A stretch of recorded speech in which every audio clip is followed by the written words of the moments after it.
Thank you to our partner, Deloitte, for sponsoring tonight's reading of William Shakespeare's The Merry Wives of Windsor, presented by Shakespeare in Detroit.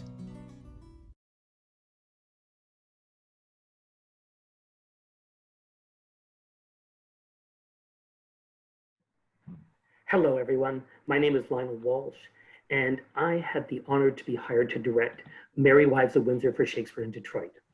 However, due to COVID, that did not happen, but we're here today to bring you a reading of the play. And I wanted to give you just a little bit of a background before we started. So the play was written probably in about 1597 and first performed in 1600, maybe 1601. As you probably know, a great many of the plots of Shakespeare's plays were based on the works of other writers. Merry Wives of Windsor is the only play that is entirely of Shakespeare's invention. And legend has it that Queen Elizabeth loved the character of Falstaff from the Henry IV plays and wanted to see him in love. And so Shakespeare complied and wrote Merry Wives of Windsor. Well, he sort of complied. You will see that Falstaff is not so much in love as he is in lust. Now, in addition to being the only play of his own invention, it's also the only play that's set in Shakespeare's own time. The characters mostly are middle class. So it's his most contemporary play, full of middle class common sense, and one of the most farcical in his canon. And now I'll invite the cast to introduce themselves. Hi, everyone. I'm Steve Ross. I'm reading Sir John Falstaff. Hi, I'm Dennis Kleinsmith, and I'll be reading Ford and Simple. Hi, my name is Meaghen Quinn, and I'll be reading Mistress Ford. Hi, my name is Reg Flowers, and I'll be reading Page. Hello, my name is Carolina Morones, and I'll be reading for Mistress Page. Hi there, my name is Elena Reyes, and I'll be reading for Mistress quickly. Hello, my name is Indigo Colbert, and I'll be reading for Hugh Evans, Rugby, and Robin. Hello, my name is Reyes, and I will be reading for Anne and Hostess of the Garter. Hi, my name is Darius Rathe, and I'll be reading for Fenton, Pistol, along with the first and second servants. Hello, my name is Quint Mediate. I'll be reading Bardolph and Evans. Hi, my name is Mark Janes. I will be reading for Corporal Nim and Dr. Caius. Hello, my name is Johnny Lombard. I will be reading for Slender and William.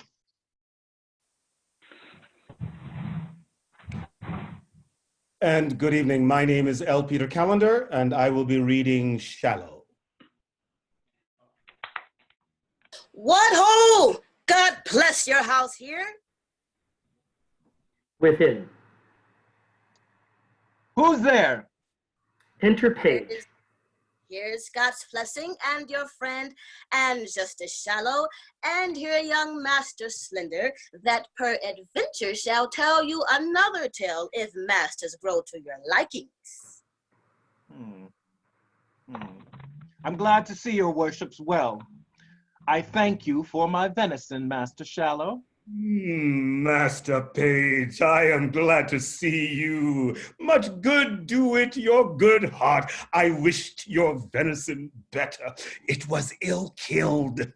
How doth good Mistress Page? And I thank you always with my heart. La, with my heart. Sir, I thank you. Sir, I thank you. By yea and no I do. I am glad to see you, good Master Slender. How does your fellow greyhound, sir? I heard he was outrun on Cotswold.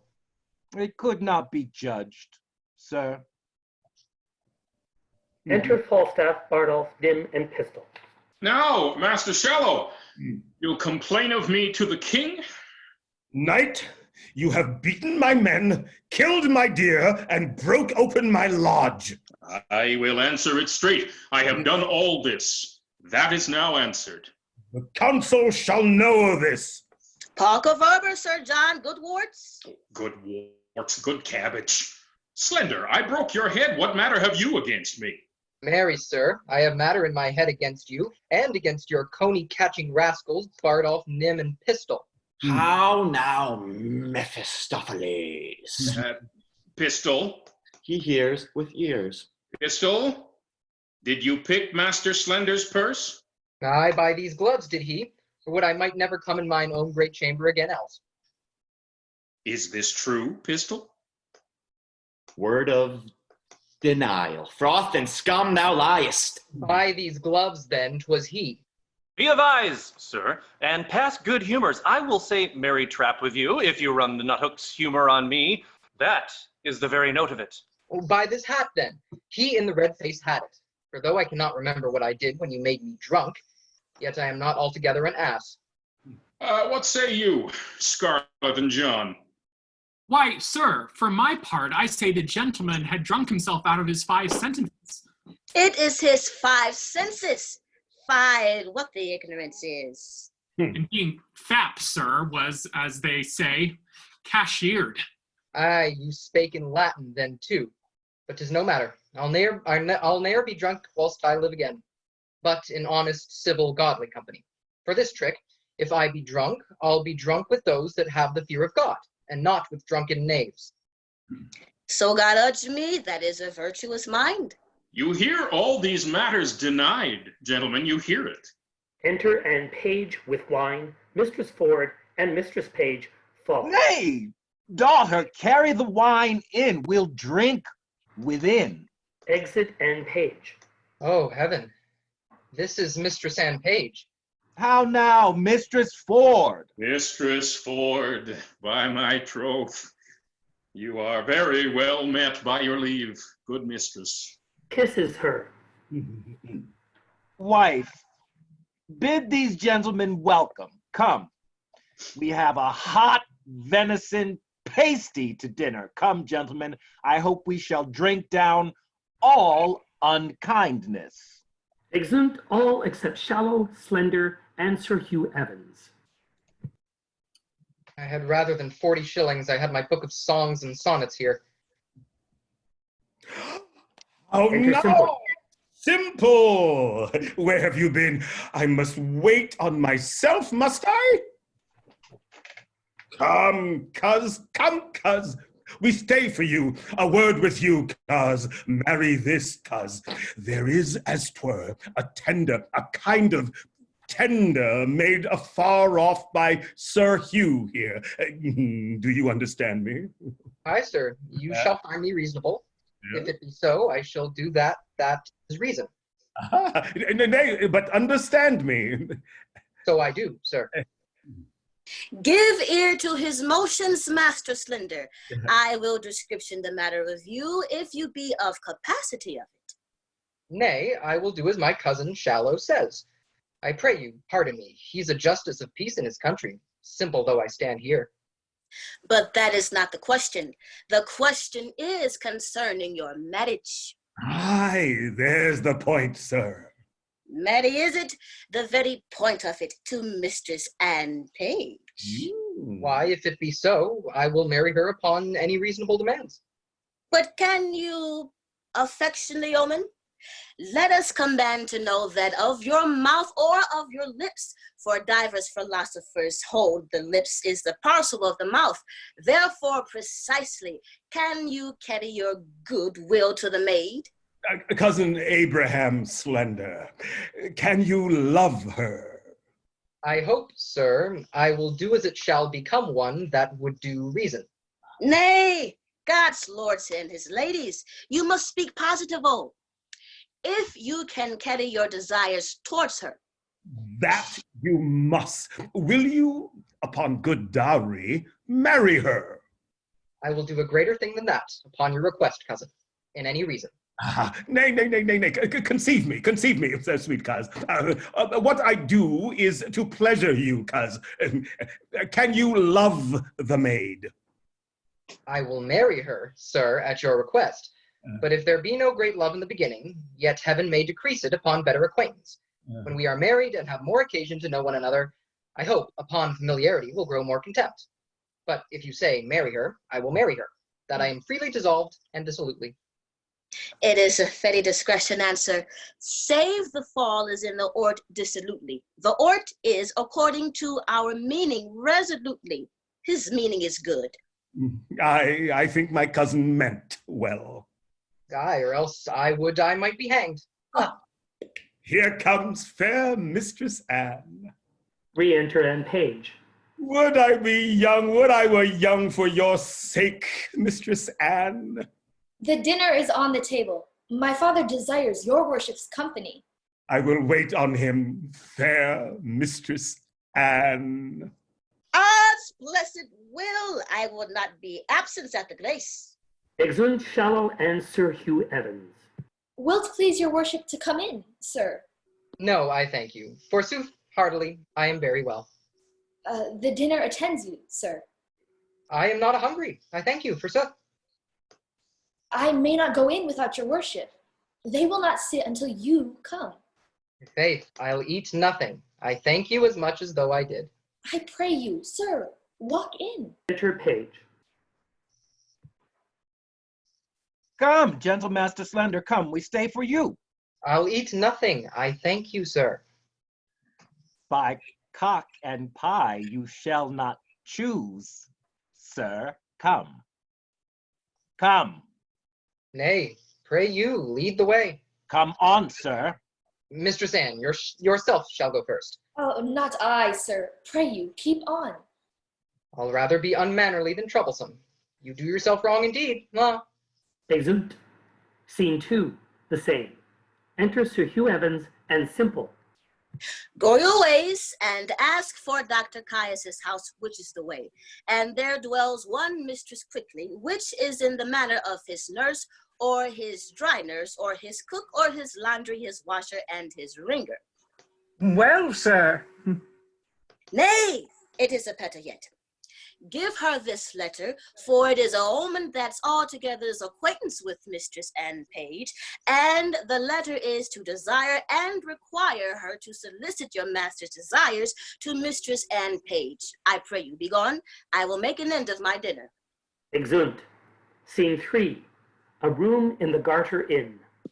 Enter Falstaff, Post, Bardolph, Nym, Pistol, and Robin. Mine hostess of the Garter. What says my bully rock? Speak scholarly and wisely. Truly, mine hostess, I must turn away some of my followers. Discard, bully Hercules. Cashier, let them wag. Trot, trot. I sit at 10 pounds a week. Thou art an emperor, Caesar, Kaiser, and Feezer. I will entertain Bardolph. He shall draw, he shall tap. Said I well, bully Hector? Do so, good mine hostess. I have spoke. Let him follow. To Bardolph. Let me see the froth and lime. I'm at a word. Follow. Exit. Bardolph, follow him. A tapster is a good trade. An old cloak makes a new jerkin. A withered serving man, a fresh tapster. Go.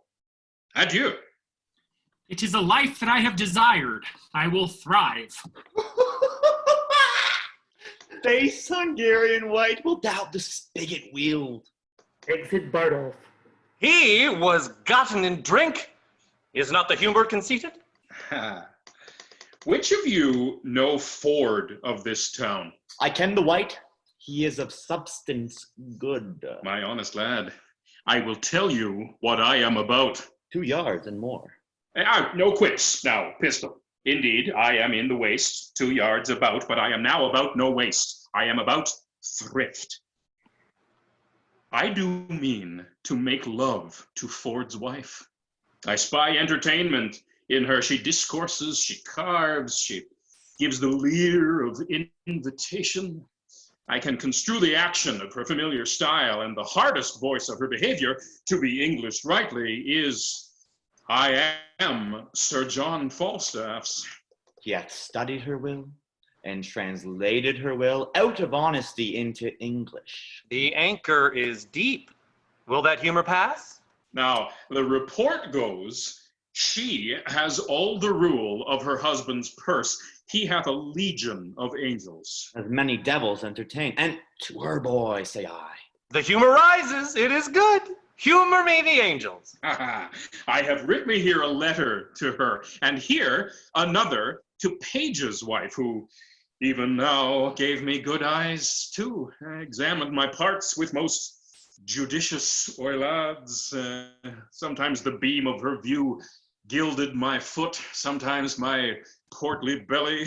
Oh, then did the sun on Dunghill shine? I thank thee for that humor. Oh, she did so course o'er my exteriors with such a greedy intention. At the appetite of her eye did seem to scorch me up like a burning glass. Here's another letter to her. She bears the purse too. She is all gold and bounty. I will be cheater to them both, and they shall be exchequers to me. They shall be my East and West Indies, and I will trade to them both. Go, bear thou this letter to Mistress Page, and thou this to Mistress Ford. We will thrive, lads, we will thrive. I will run no base humor here. Take the humor letter. I will keep the Javier of reputation. Exit Falstaff and Robin. Scene 4. A room in Dr. Caius's house. Enter Mistress quickly, Simple, and Rugby.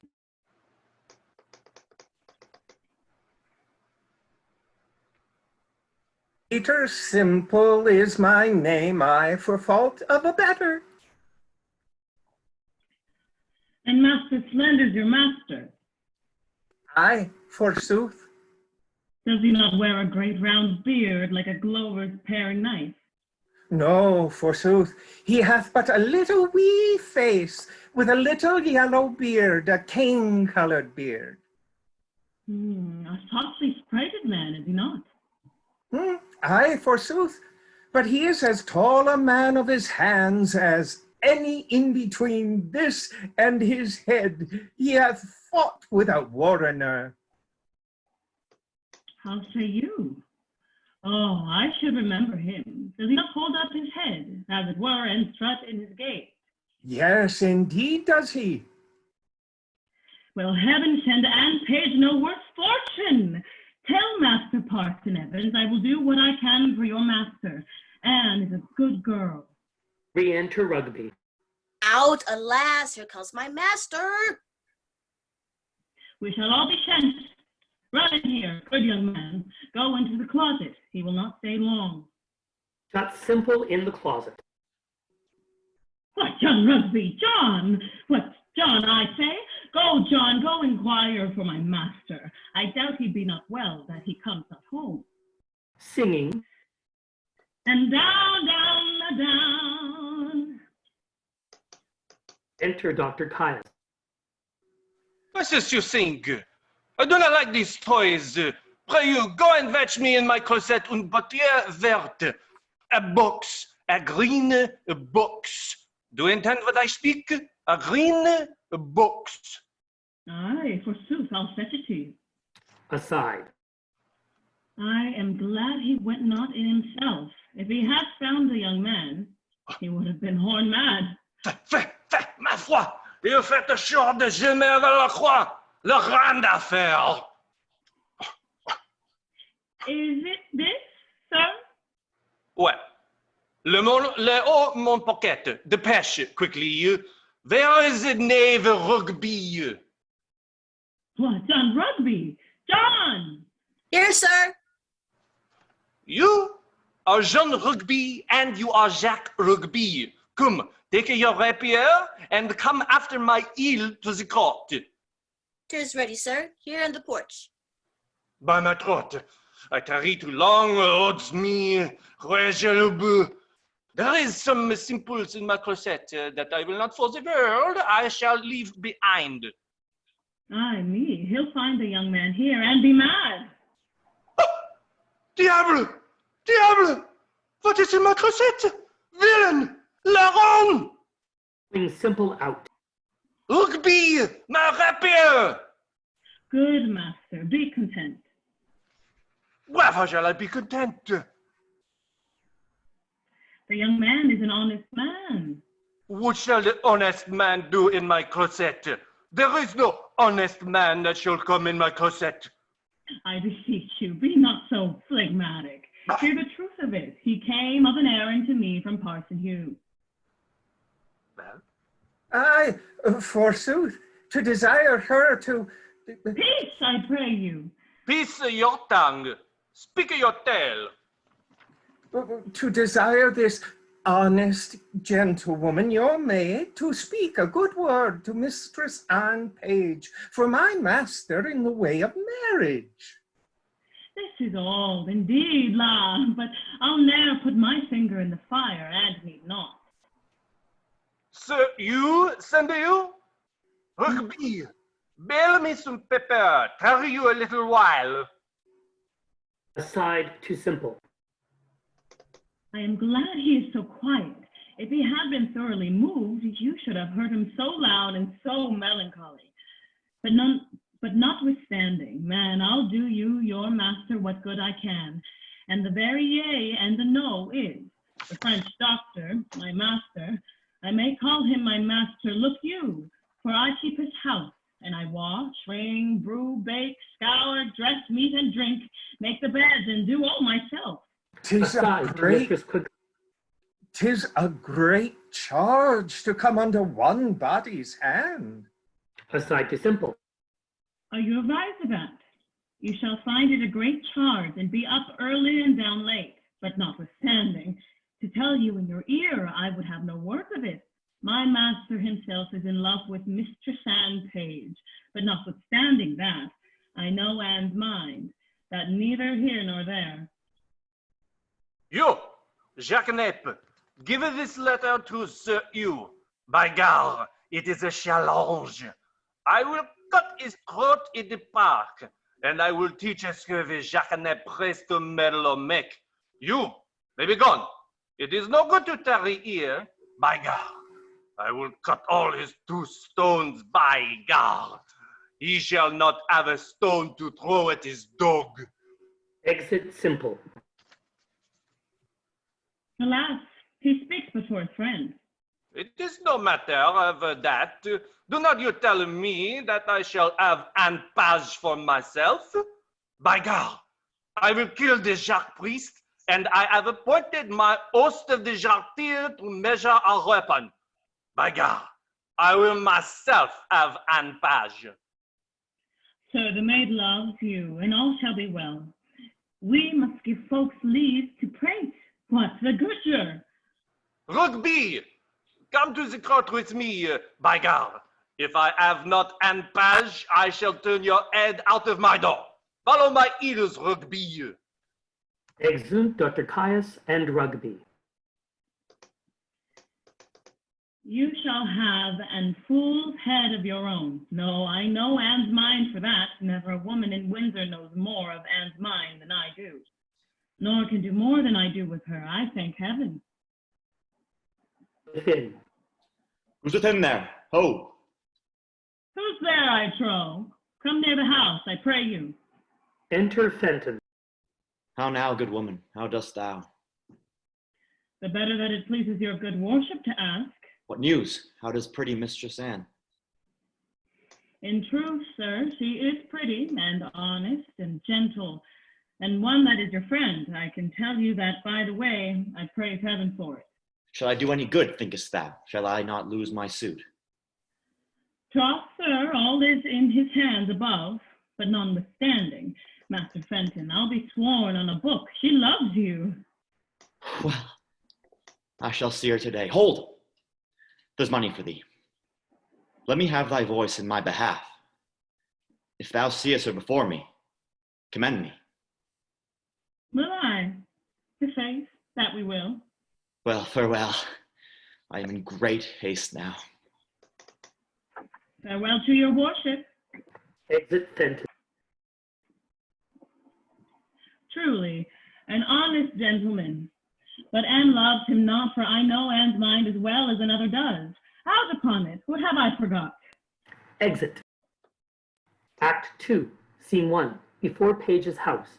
Enter Mistress Page with a letter. What? Have I escaped love letters in the holiday time of my beauty, and am I now a subject for them? Let me see. Read. Ask me no reason why I love you. For though love use reason for his physician, he admits him not for his counselor. You are not young, no more am I. Go to then, there's sympathy. You are merry, so am I. Then there's more sympathy. You love sack, and so do I. Would you desire better sympathy? Let it suffice thee, Mistress Page, at the least, if the love of soldier can suffice, that I love thee. I will not say pity me, 'tis not a soldier-like phrase, but I say love me. Buy me thine own true knight, by day or night, or any kind of light, with all his might for thee to fight. John Falstaff. Ho, ho, ho, ho, wicked world. One that is well nigh worn to pieces with age to show himself a young gallant. What an unweighed behavior hath this Flemish drunkard picked with the devil's name out of my conversation, that he dares in this manner assay me? Why, he hath not been thrice in my company. What should I say to him? I was then frugal of my mirth. Heaven forgive me. Why, I'll exhibit a bill in the Parliament for the putting down of men. How shall I be revenged on him? For revenge I will be, as sure as his guts are made of puddings. Enter Mistress Ford. Mistress Page, trust me, I was going to your house. And trust me, I was coming to you. You look very ill. Nay, I'll never believe that. I have to show to the contrary. Faith, but you do, in my mind. Well, I do then. Yet I say I should show you to the contrary. Oh, Mistress Page, give me some counsel. What's the matter, woman? Oh, woman, if it were not for one trifling respect, I could come to such honor. Hang the trifle, woman. Take the honor. What is it? Dispense with trifles. What is it? If I would but go to hell for an eternal moment or so, I could be knighted. What? Thou liest. Sir Alice Ford, these knights will hack, and so thou shouldst not alter the article of thy gentry. Oh, we burn daylight. Here, read, read. Receive how I might be knighted. I shall think the worse of fat men, as long as I have an eye to make difference of men's liking. And yet he would not swear, praised women's modesty, and gave such orderly and well-behaved reproof to all uncomeliness that I would have sworn his disposition would have gone to the truth of his words. But they do no more adhere and keep place together than the 100th psalm to the tune of Greensleeves. What tempest, I trow, threw this whale with so many tons of oil in his belly ashore at Windsor? How shall I be revenged upon him? I think the best way were to entertain him with hope till the wicked fire of lust have melted him in his own grease. Did you ever hear of the like? Letter for letter, but that the name of Page and Ford differs. To thy great comfort in this mystery of ill opinions, here's the twin brother of thy letter. But let thine inherit first, for I protest mine never shall. I warrant he hath 1,000 of these letters writ. Well, I will find you 20 lascivious turtles ere one chaste man. Why, this is the very same. The very hand, the very words. What doth he think of us? Nay, I know not. It makes me almost ready to wrangle with mine own honesty. I'll entertain myself like one that I am not acquainted withal. For sure, unless he knows some strain in me that I know not myself, he would never have boarded me in this fury. Boarding, you call it? I'll be sure to keep him above deck. So will I if he come under my hatches. I'll never to see again. Let's be revenged on him. Let's appoint him a meeting, give him a show of comfort in his suit, and lead him on with a fine baited delay, till he hath pawned his horses to mine host of the Garter. Nay, I will consent to act any villainy against him that may not sully the chariness of our honesty. Oh, that my husband saw this letter. It would give him eternal food to his jealousy. Why, look where he comes, and my good man too. He's as far from jealousy as I am from giving him cause, and that I hope is an unmeasurable distance. You are the happier woman. Let's consult together against this greasy night. Come hither. They retire. Enter Ford with pistol and Page with Nym. Well, I hope it be not so. Hope is a curtal dog in some affairs. Sir John affects thy wife. Why, sir, my wife is not young. Oh, he woos both high and low, both rich and poor, both young and old. One with another, Ford. He loves the gallimaufry. For perpend. Love my wife? With liver burning hot. Ooh, odious is the name. What name, sir? The horn, I say. Farewell. Take heed. Have open eye, for thieves do foot by night. Take heed. Ere summer comes, or cuckoo birds do sing. Believe it, Page. I will be patient. I will find out this. And this is true. I like not the humor of lying. He hath wronged me in some humors. I should have borne the humored letter to her, but I have a sword, and it shall bite upon my necessity. He loves your wife. There is the short and the long. My name is Corporal Nym. I speak, and I avouch. 'Tis true, my name is Nym, and Falstaff loves your wife. Adieu. I love not the humor of bread and cheese, and there's the humor of it. Adieu. Exit.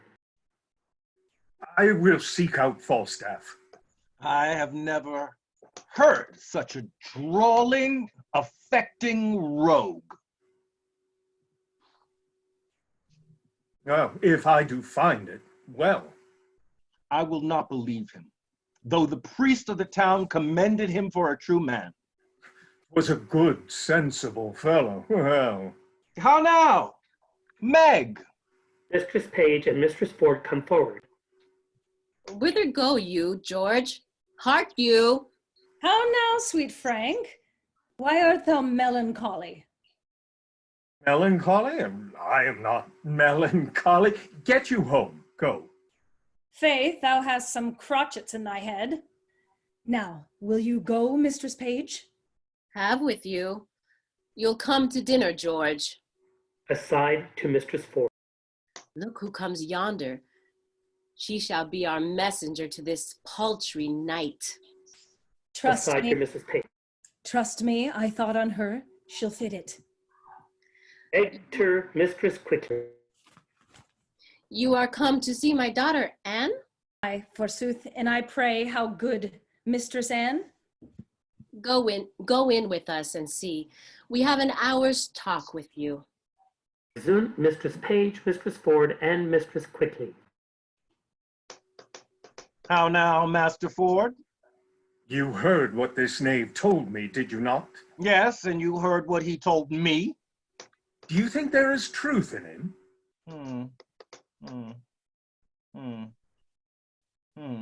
I do not think the knight would offer it, but these that accuse him in his intent towards our wives are a yoke of his discarded men, very rogues.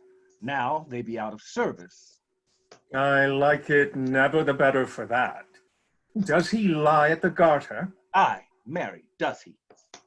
If he should intend this voyage towards my wife, I would turn her loose to him, and what he gets more of her than sharp words, let it lie on my head. I do not misdoubt my wife, but I would be loath to turn them together. A man may be too confident. I would have nothing lie on my head. I cannot thus be satisfied. Look where my ranting host of the Garter comes. There is either liquor in his pate or money in his purse when he looks so merrily. Enter the hostess. How now, mine host? How now, Bullyrook? Thou art a gentleman. Enter Shallow. I follow, mine host, I follow. Good eve and 20, good Master Page. Master Page, will you go with us? We have sport in hand. Tell him, Cavaliero Justice. Tell him, Bully Rook.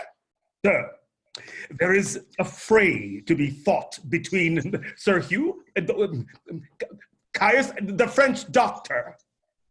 Good mine hostess of the Garter, a word with you. Drawing him aside. Oh, what sayest thou, my Bully Rook? Hast thou no suit against my knight, my guest cavalier? None, I protest.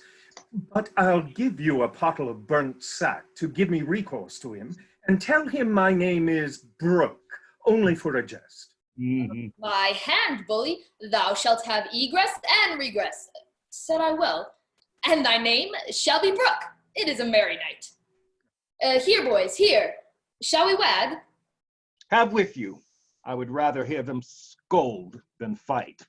Though Page be a secure fool and stand so firmly on his wife's frailty, yet I cannot put off my opinion so easily. She was in his company at Page's house, and what they made there, I know not. Well, I will look further into it, and I have a disguise to sound Falstaff. If I find her honest, I'll lose not my labor. If she be otherwise, 'tis labor well bestowed. Bridget lost the handle of her fan. I took it upon mine honor. Thou hadst it not. Didst not thou share? Hadst thou not 15 pence? Sir, here's a woman would speak with you. Let her approach. Give your worship good morrow.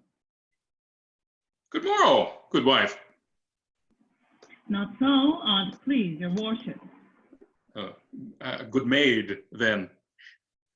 I'll be sworn, as my mother was the first hour I was born. I do believe the swearer. What with me? Shall I vouchsafe your worship a word or two? 2,000, fair woman, and I'll vouchsafe thee the hearing. There is one Mistress Ford, sir. I pray, come a little nearer this way. Well, Mistress Ford, what of her? Why, sir, she's a good creature. Lord, Lord, your worship's a wanton. Well, heaven forgive you and all of us, I pray. Mistress Ford, come, Mistress Ford. Mary, this is the short and the long of it. You have brought her into such a canary's as 'tis wonderful. The best courtier of them all, when the court lay at Windsor, could never have brought her to such a canary.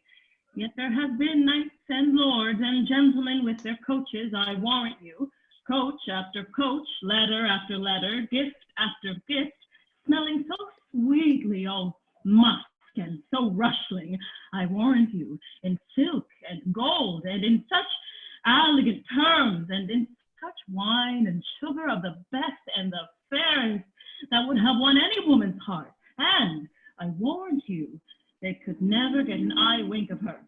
I have myself 20 angels given me this morning, but I defy all angels, in any such sort, as they say, but in the way of honesty. And I warrant you, they could never get her so much as sip on a cup with the proudest of them all. And yet there has been earls, nay, which is more, pensioners, but I warrant you, all is one with her. But what says she to me? Be brief, my good she-Mercury. Mary, she hath received your letter, for the which she thanks you 1,000 times. And she gives you to notify that her husband will be absent from his house between 10 and 11. 10 and 11. Aye, forsooth. And then you may come and see the picture, she says, that you wot of. Master Ford, her husband, will be from home. Alas, the sweet woman leaves in ill light with him. He's a very jealousy man. 10 and 11. Woman, commend me to her. I will not fail her. Why, you say well, but I have another messenger to your worship. Mistress Page hath her hearty commendations to you too. And let me tell you in your ear, She's as much with her civil modest wife, and one, I tell you, that will not miss you morning nor evening prayer, as any is in Windsor, whoe'er be the other. And she bade me tell your worship that her husband is seldom from home, but she hopes that there will come a time. I never knew a woman so dote upon a man. Surely I think you have charms. La, yes, in truth. Oh, not I. I assure thee. Setting the attractions of my good parts aside, I have no other charms. Blessing on your heart for it. But I pray thee, tell me this, has Ford's wife and Page's wife acquainted each other how they love me? But that were a jest indeed. They have not so little grace, I hope. That were a trick indeed. But Mistress Page would desire you to send her your little page of all love. Her husband has a marvelous affection to the little page, and truly Master Page is an honest man. Never a wife in Windsor leads a better life than she does. Do what she will, say what she will, take all, pay all, go to bed when she lists, ride when she lists. All is as she will, and truly she deserves it. For if there be a kind woman in Windsor, she is one. Well, fare thee well. Commend me to them both. There's my purse. I am yet thy debtor. Exeunt Mistress Quigley and Robin. I thank thee. Let them say 'tis grossly done, so it be fairly done, no matter. Enter Bardolph. Sir John, there's one Master Brooke below would fain speak with you, and be acquainted with you, and hath sent your worship a morning's draught of sack. Brooke is his name? Aye, sir. Well, call him in. Exit Bardolph. Such brooks are welcome to me that o'erflow such liquor. Mistress Ford and Mistress Page, have I encompassed you? Go to, there. Re-enter Bardolph with Ford disguised. Bless you, sir. And you, sir, would you speak with me? I make bold to press with so little preparation upon you. You're welcome. What's your will? Give us leave, drawer. Exit Bardolph. Sir, I am a gentleman that have spent much. My name is Brooke. Good Master Brooke, I desire more acquaintance of you. Good Sir John, I sue for yours. Not to charge you, for I must let you understand. I think myself in better plight for a lender than you are, the which hath something emboldened me to this unseasoned intrusion. For they say, if money go before, all ways do lie open. Money is a good soldier, sir, and will on. Troth, I have a bag of money here, troubles me. If you will help me to bear it, Sir John, take all or half for easing me of the carriage. Well, sir, I know not how I may deserve to be your porter. I will tell you, sir, if you will give me the hearing. Speak. Good Master Brooke, I shall be glad to be your servant. Sir, I hear you are a scholar. I will be brief with you, and you have been a man long known to me, though I had never so good means as desire to make myself acquainted with you. I shall discover a thing to you wherein I must very much lay open mine own imperfection. But, good Sir John, as you have one eye upon my follies, as you hear them unfolded, turn another into the register of your own, that I may pass with a reproof the easier, sith you yourself know how easy it is to be such an offender. Very well. Sir, proceed. There is a gentlewoman in this town. Her husband's name is Ford. Well, sir? I have long loved her, and I protest to you, bestowed much on her, followed her with a doting observance, engrossed opportunities to meet her, feed every slight occasion that could but grudgingly give me sight of her, not only bought many presents to give her, but have given largely to many to know what she would have given. Briefly, I have pursued her as love hath pursued me, which hath been on the wing of all occasions.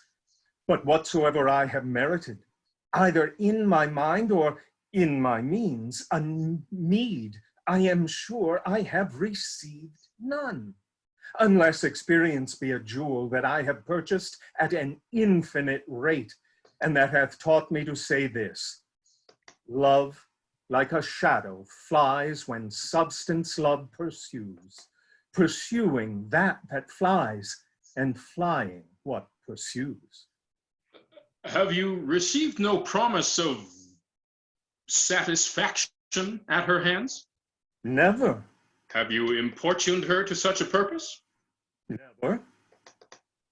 Of what quality was your love then?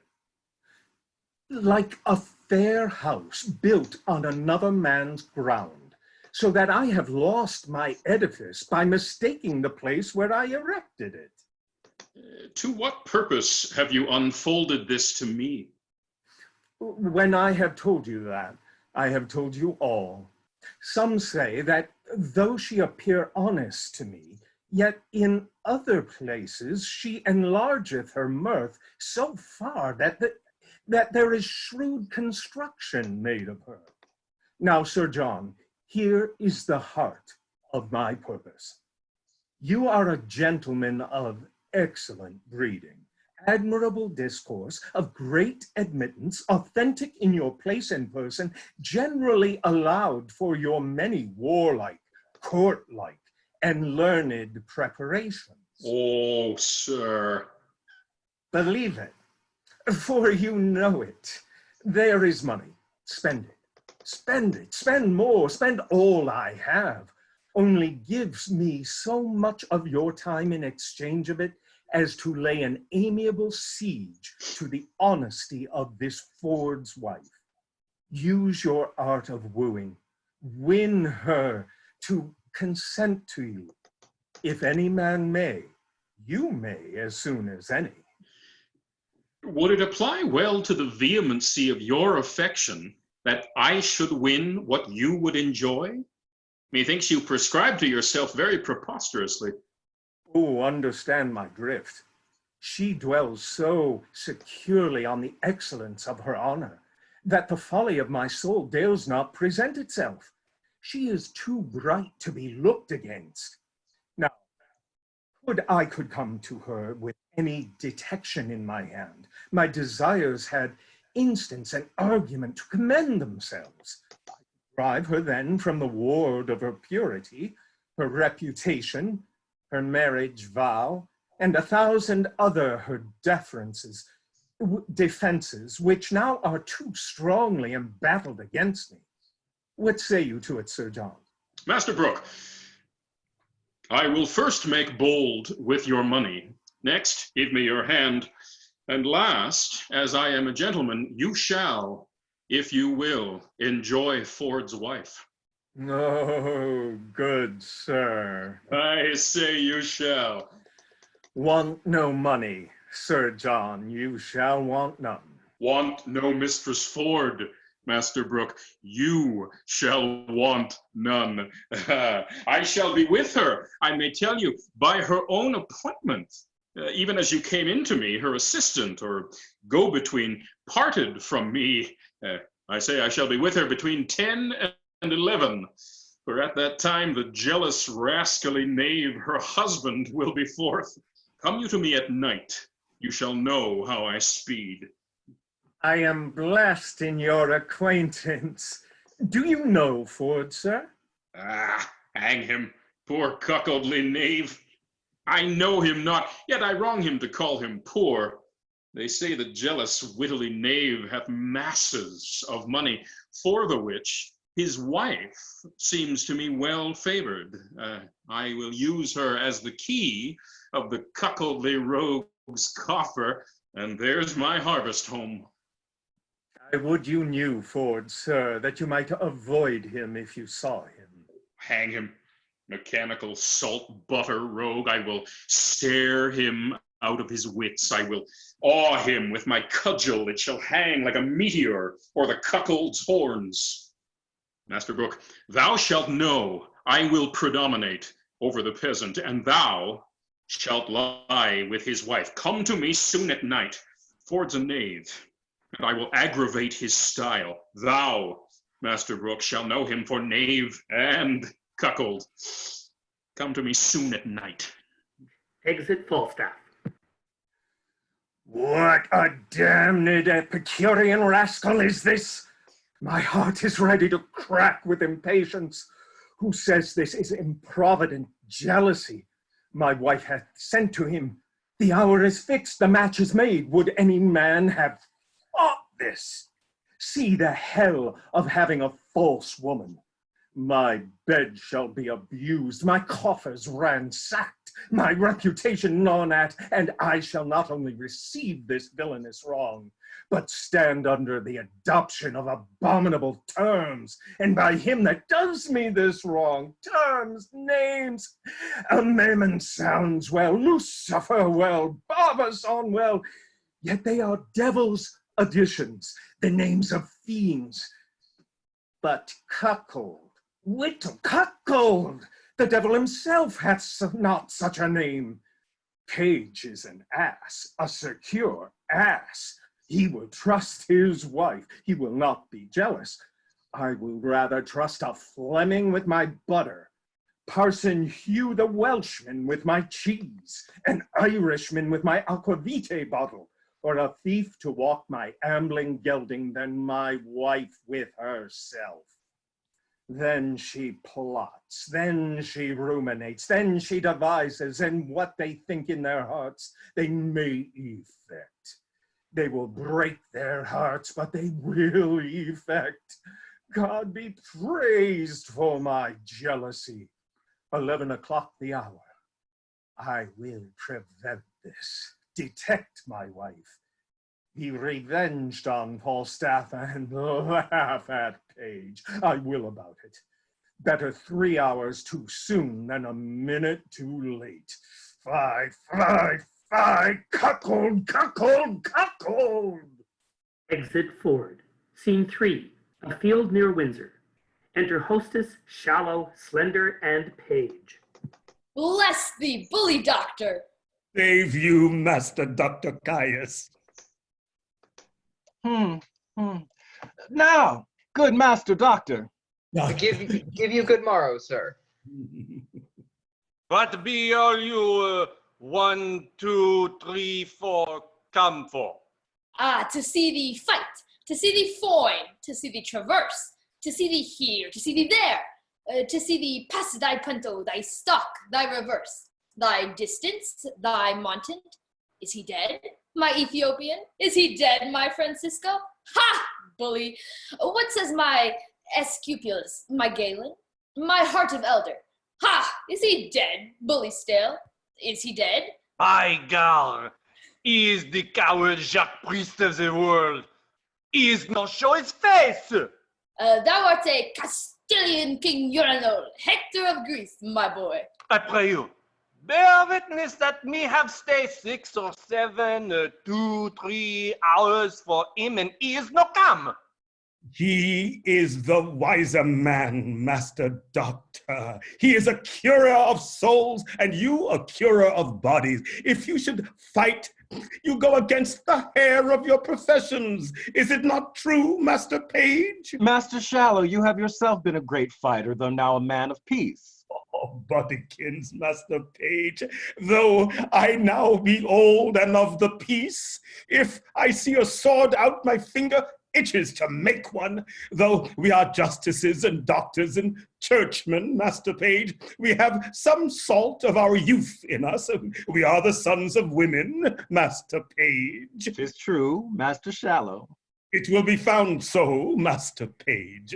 Master Dr. Caius, I come to fetch you home. I am sworn of the peace, and you have showed yourself a wise physician, and Sir Hugh hath shown himself a wise and patient churchman. You must go with me, Master Doctor.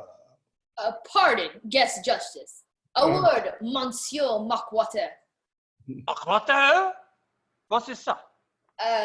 Mockwater is, in our English tongue, is valor, bully. By God, then I have as much mockwater as the Englishman. Scurvy Jacques, dog, priest, by God, he will cut his ears. He will clapper claw thee tightly, bully. Clapper the claw? What is that? That is, he will make amends. By God, me do look he shall clap out the claw me, for by God, me will have it. And I will provoke him to it, or let him wag. Me thank you for that. And, moreover, bully, but first, Master Guest and Master Page and E Cavaliero Slender, go you through the town to Frogmore. Sir Hugh is there, is he? He is there. See what humor he is in, and I will bring the doctor about by the fields. Will it do well? We will do it. Good Master Good Doctor. Master Doctor. Good Master Doctor.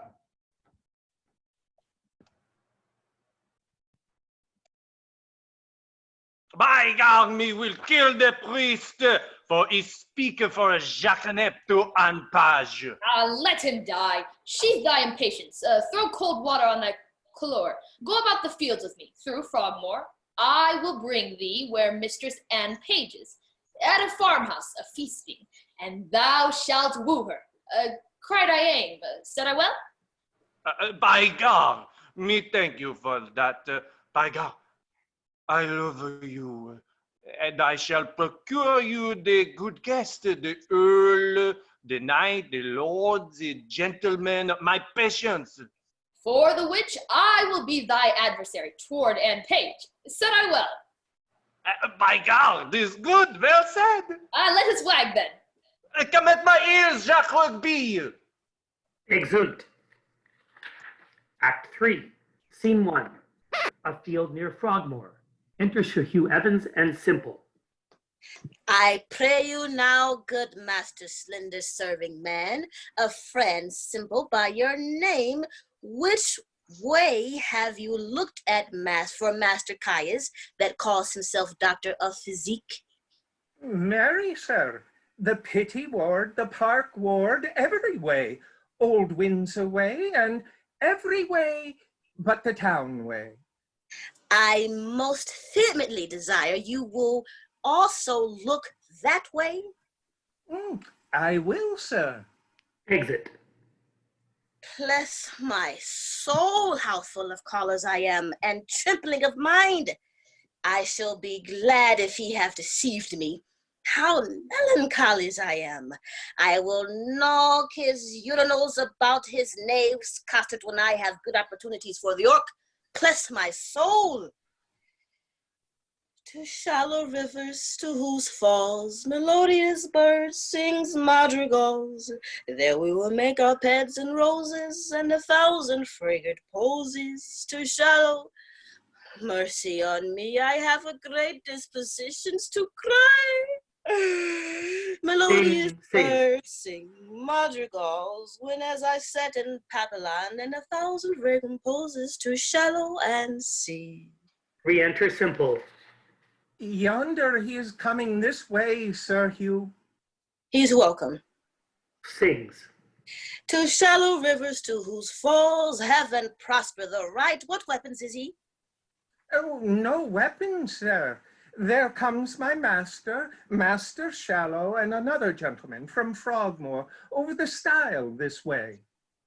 Pray you, give me my gown, or else keep it in your arms. Enter Page, Shallow, and Slender. How now, Master Parson? Good morrow, good Sir Hugh. Keep a gamester from the dice and a good student from his book, and it is wonderful. Aside. Ah, sweet Anne Page. Save you, good Sir Hugh. Bless you from his mercy's sake, all of you. What? The sword and the word. Do you study them both, Master Parson? And youthful still in your doublet and hose this raw, rheumatic day. There is reasons and causes for it. We are come to you to do a good office, Master Parson. Very well. What is it? Yonder is a most reverend gentleman who, belike having received wrong by some person, is at most odds with his own gravity and patience than ever you saw. I have lived 80 years and upward. I never heard a man of his place, gravity, and learning so wide of his own respect. What is he? I think you know him. Master Dr. Caius, the renowned French physician? God's will and his passion of my heart. I had his life, he would tell me of his mess of pottage. Why?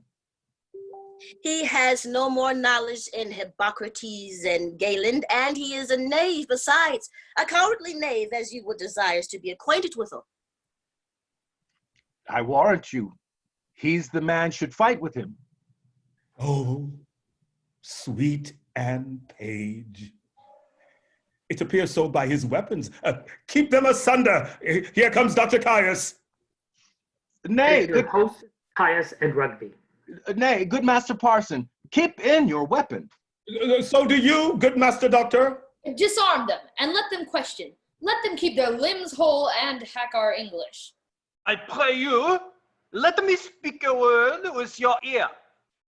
Therefore will you not meet me.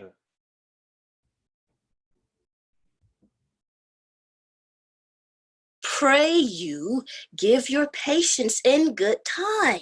By God, you are the coward, the Jacques Dog Jean App. Aside to Dr. Caius. Pray you, let us not be laughing stocks to other men's humors. I desire you in friendship, and I will one way or other make you amends. Aloud. I will gnaw your noodles about your knave's coxcomb for missing your meetings appointments. Diable! Jacques Rugby! Mine os jarter! Have I not stayed for him so I could kill him? Have I not? At the place I did appoint? As I am a Christian soul, now look you, this is the place appointed. I'll give the judgment by mine host of the Garter. Peace, I say, Gallia and Gaul, French and Welsh, soul cure and body cure. Aye, that is very good. Excellent. Peace, I say. Hear mine host of the Garter. Am I politic? Am I subtle? Am I amicable? Shall I lose my doctor? No, he gives me the potions and the motions. Shall I lose my parson, my priest, my Sir Hugh? No, he gives me the proverbs and the no-verbs. Give me thy hand, terrestrial. So, give me my hand, celestial. So, boys of art, I've deceived you both. I've directed you to wrong places. Your hearts are mighty, your skins are whole, and let burnt sack be the issue. Come, lay their swords to pawn. Follow me, lads of peace. Follow, follow, follow. Trust me, a mad host. Follow, gentlemen. Follow, follow. Oh, sweet Anne Page. Excellent, shallow, slender Page and Hostess. Do I perceive that? Have you make the sort of us? Exeunt. Scene 2, a street. Enter Mistress Page and Robin. Enter Ford. Well met, Mistress Page. Whither go you? Truly, sir, to see your wife. Is she at home? Aye, and as idle as she may hang together for want of company. I think if your husbands were dead, you two would marry. Be sure of that. 2 other husbands. Is your wife at home indeed? Indeed, she is. By your leave, sir, I am sick till I see her. Exit Mistress Page and Robin. Has Page any brains? Hath he any eyes? Hath he any thinking? Sure they sleep, he hath no use of them. And now she's going to my wife. Man may hear this shower sing in the wind. Good plots they are laid, and our revolted wives share damnation together. Well, I will take him, then torture my wife, pluck the borrowed veil of modesty from the so-seeming Mistress Page, divulge Page himself for a secure and willful cuckold. And to these violent proceedings all my neighbors shall cry aim. Clock heard. The clock gives me my cue, and my assurance bids me search. There I shall find Falstaff.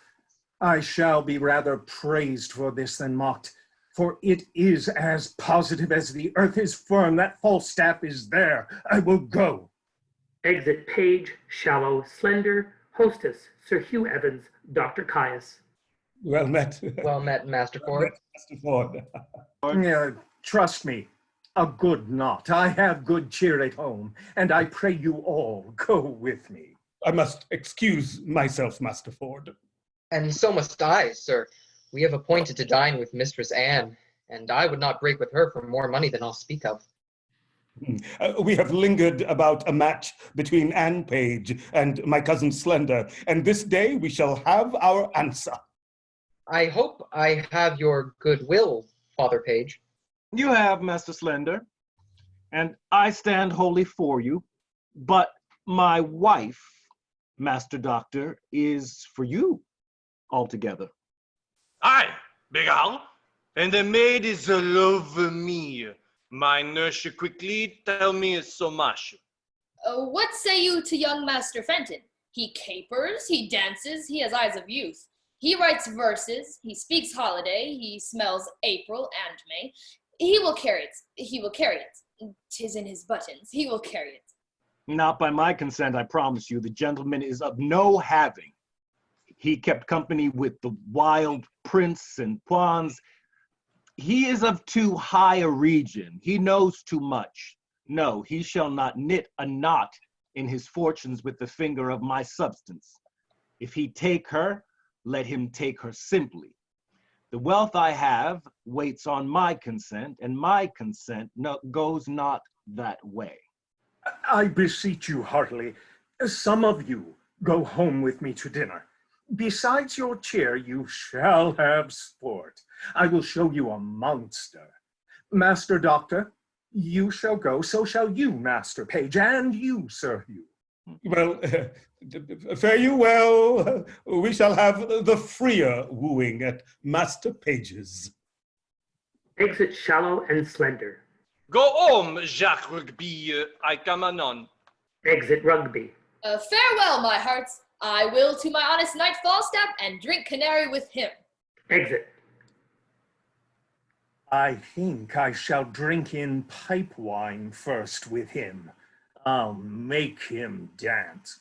Will you go, gentles? Have with you to see this monster. What? Exeunt.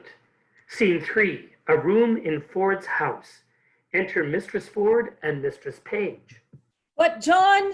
What, Robert? Quickly! Is the basket... Warrant. What, Robin, I say? Enter Come. Here. Come! Here, set it down. Give your men the charge. We must be brief. Mary, as I told you before, John and Robert, be ready here hard by in the brew house. And when I suddenly call you, come forth. And without any pause or staggering, take this basket on your shoulders. That done, trudge with it in all haste and carry it among the Weisters in Datchet Mead. And there, empty it in the muddy ditch close by the Thames side. You will do it? I had told them over and over. They lack no direction. Begone, and come you when you are called. Exeunt servants. I warn thee, oh, sorry, Mistress Page, I warn thee, remember your cue. I warn thee, if I do not act it, hiss me. Yes. Exit. Go to then, we'll use this unwholesome humidity, this gross watery pumpion. We'll teach him to know turtles from jays. Enter Falstaff.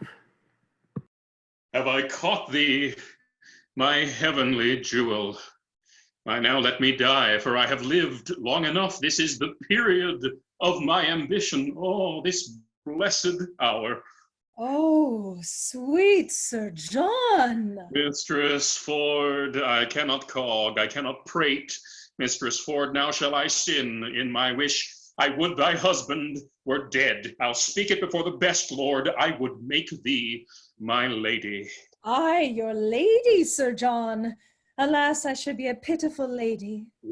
Let the court of France show me such another. I see how thine eye would emulate the diamond. Thou hast the right arched beauty of the brow that becomes the ship tire, the tire valiant, or any tire of Venetian admittance. A plain kerchief, Sir John. My brows become nothing else, nor that well neither. By the Lord, thou art a traitor to say so. Thou wouldst make an absolute courtier, and the firm fixture of thy foot would give an excellent motion to thy gait in a semicircled farthingale. I see what thou wert if fortune thy foe were not nature thy friend. Come, thou canst not hide it. Believe me, there is no such thing in me. What made me love thee? Let that persuade thee there's something extraordinary in thee. Come, I cannot cog and say thou art this and that, like a many of these lisping hawthorn buds that come like women in men's apparel and smell like buckler's brie in simple time. I cannot, but I love thee, none but thee, and thou deservest it.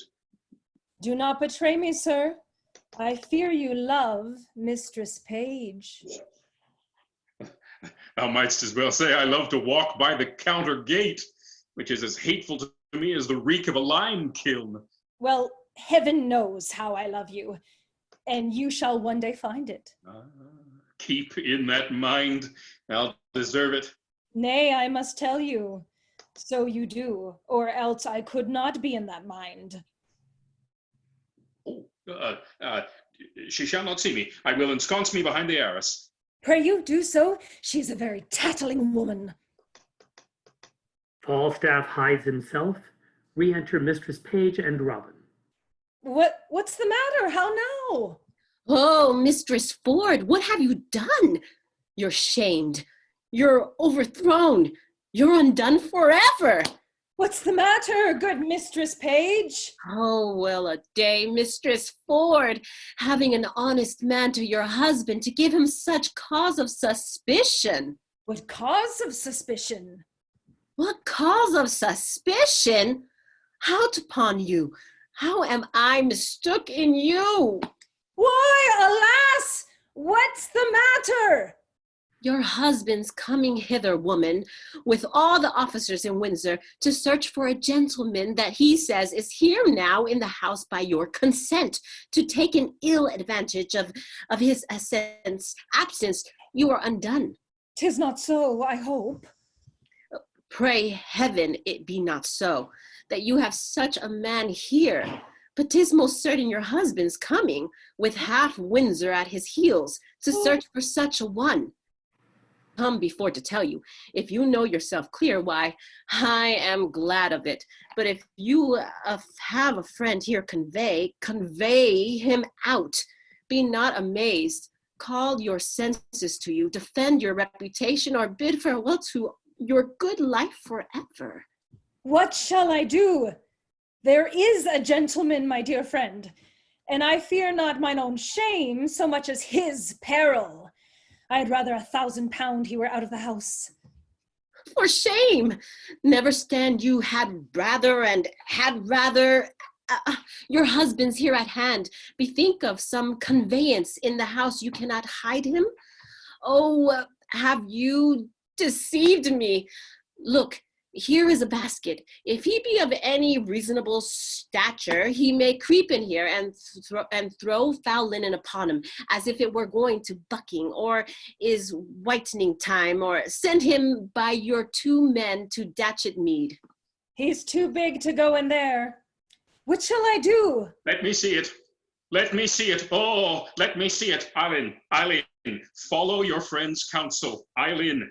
What? Sir John Falstaff? Are these your letters, knight? Oh, I love thee.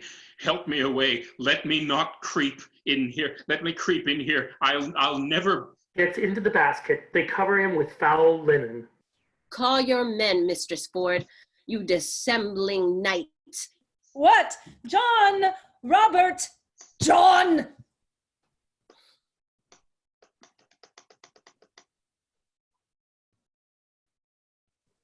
Oh, go! Take these clothes here quickly. Where's the cow staff? Look how you tremble. Carry them to the laundress in Datchet Mead.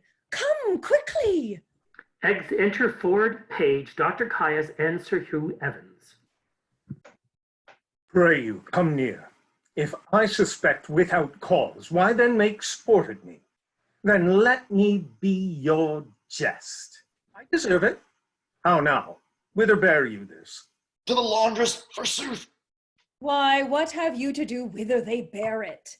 You were best meddle with buck washing. Buck? I would I could wash myself of the buck. But I buck. I warrant you, buck, and of the season too it shall appear. Exit servants with the basket. Gentlemen, I have dreamed tonight. I'll tell you my dream. Here be my keys. Ascend my chambers. Search, seek, find out. Our warrant will unkennel the fox. So, now, uncape. Good Master Ford, be contented. You wrong yourself too much. True, Master Page. Up, gentlemen, you shall see sport anon. Follow me, gentlemen. Exit. This is a very fantastical humors and jealousies. Ay, gar, 'tis not the fashion of France. It is no jealous to France. Nay, follow him, gentlemen. See the issue of his search. Exit Page, Dr. Caius, and Sir Hugh Evans. Is there not a double excellency in this? I know not which pleases me better, that my husband is deceived or Sir John. What a taking was he in when your husband asked who was in the basket. I am half afraid that he will need of a washing, so throwing him into the water will do him a benefit. Hang him, dishonest rascal. I would all of the same strain were in the same distress. I think my husband has some special suspicion of Falstaff's being here, for I never saw him so gross in his jealousy till now. I will lay a plot to try that, and we will yet have more tricks with Falstaff. His dissolute disease will scarce obey this medicine. Shall we send that foolish carrion mistress quickly to him, and excuse his throwing into the water, and give him another hope to betray him to another punishment? We will do it. Let him be sent for tomorrow, 8 o'clock, to have amends. Re-enter Ford, Page, Dr. Caius, and Sir Hugh Evans. I cannot find him. Maybe the knave bragged of that he could not compass. Heard you that? You use me well, Master Ford, do you? I do so. Heaven make you better than your thoughts. Amen. You do yourself mighty wrong, Master Ford. I must bear it. If there be any party in this house, and in the chambers, and in the coffers, and in the presses, heaven forgive my sins at the day of judgment. Ay, gar, no, I do. There is nobody's. Master Ford, are you not ashamed? What spirit, what devil suggests this imagination? I would not your distemper in this kind for the wealth of Windsor's castle. 'Tis my fault, Master Page. I suffer for it. You suffer for a pet conscience. Your wife is as honest an omens as I will desires among 5,500 too. By God, I see it is an honest woman. Well, I promised you a dinner. Come, walk in the park. I pray you, pardon me. I will hereafter make known to you why I have done this. Come, wife, come, Mistress Page. I pray you, pardon me. Pray heartily pardon me. Let's go in, gentlemen, but trust me, we'll mock him. I do invite you tomorrow morning to my house to breakfast. After, we'll a bird songing together. I have a fine hawk for the bush. Shall it be so? Anything. If there's one, I shall make two in the company. If there be a one or two, I shall make it the third. Pray you go, Master Page. I pray you now, remember tomorrow or the lousy knave mine host. That is good, by God, with all my heart. A lousy knave to have his gibes and his mockeries. Exit. Scene 4. A room in Page's house. Enter Fenton and Anne Page. I see I cannot get thy father's love. Therefore no more turn me to him, sweet Nan. Alas, how then? Why, thou must be thyself. He doth object I am too great of birth, and that, my state being gulled with my expense, I seek to heal it only by his wealth. Besides these, other bars he lays before me, my riots past, my wild societies, and tells me 'tis a thing impossible I should love thee but as a property. Maybe he tells you true. No. Heaven so speed me in my time to come. Albeit I will confess thy father's wealth was the first motive that I wooed thee, Anne. Yet wooing thee, I found thee of more value than stamps in gold or sums in sealed bags, and 'tis the very riches of thyself that now I aim at. Gentle Master Fenton, yet seek my father's love. Still seek it, sir. If opportunity and humblest suit cannot attain it, why then hark you hither. They converse apart. Enter Shallow, Slender, and Mistress quickly. Break their talk, Mistress, quickly. My kinsman shall speak for himself. I'll make a shaft or a bolt on it. A slit is but venturing. Be not dismayed. No, she shall not dismay me. I care not for that, but that I am afeard. Hark ye, Master Slender would speak a word with you. I come to him. Aside. This is my father's choice. Oh, what a world of vile, ill-favored vaults. Looks handsome in 300 pounds a year. And how does good Master Fenton? Pray you, a word with you? She's coming to her, cuz. Oh, boy, thou hast a father. I had a father. Mistress Anne, my uncle can tell you good jests of him. Pray you, uncle, tell Mistress Anne the jest of how my father stole 2 geese out of a pen, good uncle. Mistress Anne, my cousin loves you. Aye, that I do. As well as I love any woman in Gloucestershire. He will maintain you like a gentlewoman. Aye, that I will. Come cut and long tail under the degree of a squire. He will make you 150 pounds jointure. Good Master Shallow, let him woo for himself. Mary, I thank you for it. I thank you for that good comfort. She calls you, cuz. I'll leave you. Now, Master Slender. Now, good Mistress Anne. What is your will?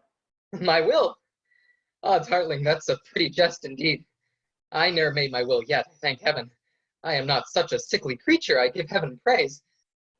I mean, Master Slender, what would you with me? Truly, for mine own parts, I would little or nothing with you. Your father and my uncle hath made motions. If it be my luck, so. If not, happy man be his dole. They can tell you how things go better than I can. You may ask your father. Here he comes. Enter Page and Mistress Page. Now, Master Slender, Love him, daughter, Anne. Why, how now? What does your master Fenton here? You wrong me, sir, thus still to haunt my house. I told you, sir, my daughter is disposed of. Nay, Master Page, be not impatient.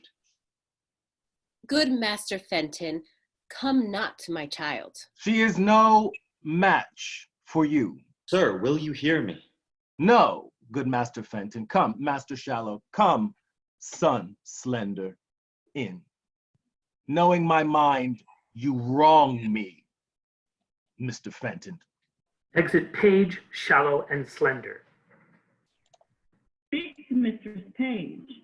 Good Mistress Page, for that I love your daughter in such a righteous fashion as I do, perforce, against all checks, rebukes, and manners, I must advance the colors of my love and not retire. Let me have your goodwill.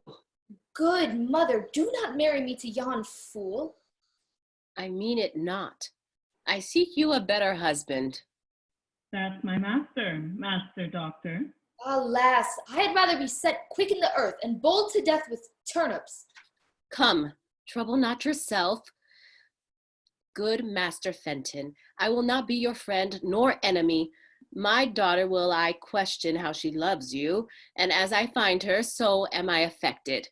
Till then, farewell, sir. She must needs go in. Her father will be angry. Farewell, gentle mistress. Farewell, man. Exit Mistress Page and Anne Page. This is my doing now. Nay, said I, will you cast away your child on a fool and a physician? Look on Master Fenton. This is my doing. I thank thee, and I pray thee, once tonight give my sweet Nan this ring. There's for thy pains. Now heaven send thee good fortune. Exit Fenton. A kind heart he hath. A woman would run through fire and water for such a kind heart. But yet I would my master had Mistress Anne, or I would Master Slender had her, or in sooth I would Master Fenton had her. I will do what I can for them, all three, for so I have promised, and I'll be as good as my word. But speciously for Master Fenton, well, I must of another errand to Sir John Falstaff from my two mistresses. What a beast am I to slack it! Exit. Scene 5. A room at the Garter Inn. Enter Falstaff and Bardolph. Have I lived to be carried in a basket like a barrow of butcher's offal and to be thrown in the Thames? Well, if I be served such another trick, I'll have my brains ta'en out and buttered and give them to a dog for a New Year's gift. The rogues slighted me into the river with as little remorse as they would have drowned a blind bitch's puppies, 15 in the litter. And you may know by my size that I have a kind of alacrity in sinking. If the bottom were as deep as hell, I should down. I had been drowned, but that the shore was shelvy and shallow, a death I abhor. For the water swells a man, and what a thing should I have been when I had been swelled. I should have been a mountain of mummy. Here's Mistress quickly, sir, to speak with you. Let me pour in some sack to the Thames water, for my belly's as cold as if I had swallowed snowballs for pills to cool the rains. Call her in. Come in, woman. Enter Mistress quickly. By your leave, I cry you mercy, give your worship good morrow. Take away these chalices. Go brew me a pottle of sack, finely. With eggs, sir? Simple of itself. I'll no pullet sperm in my brewage. Exit Bardolph. How now? Marry, sir, I come to your worship from Mistress Ford. Mistress Ford.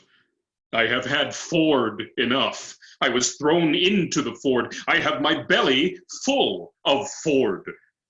Alas the day, good heart, that was not her fault. She does so take on her with her men. They mistook their erection.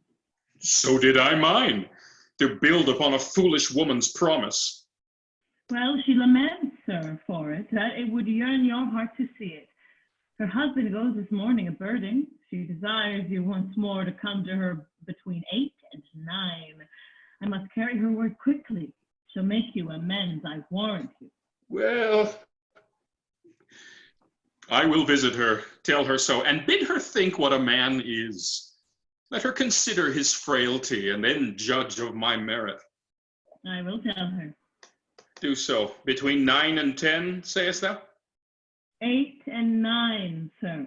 Well, begone. I will not miss her. Peace be with you, sir. Exit. Marvel, I hear not of Master Brooke. He sent me word to stay within. I like his money well. Oh, here he comes. Enter Ford. Bless you, sir. Now, Master Brooke, you come to know what hath passed between me and Ford's wife. That indeed, Sir John, is my business. Master Brooke, I will not lie to you. I was at her house the hour she appointed me. And sped you, sir? Very ill-favoredly, Master Brooke. How so, sir? Did she change her determination? No, Master Brooke, but the peaking Cornuto, her husband, Master Brooke, dwelling in a continual larum of jealousy, comes me in the instant of our encounter, after we had embraced and kissed, protested, and, as it were, spoke the prologue of our comedy. And at his heels a rabble of his companions, thither provoked and instigated by his distemper, and forsooth to search his house for his wife's love. What, while you were there? While I was there. And did he search for you and could not find you? Oh, you shall hear.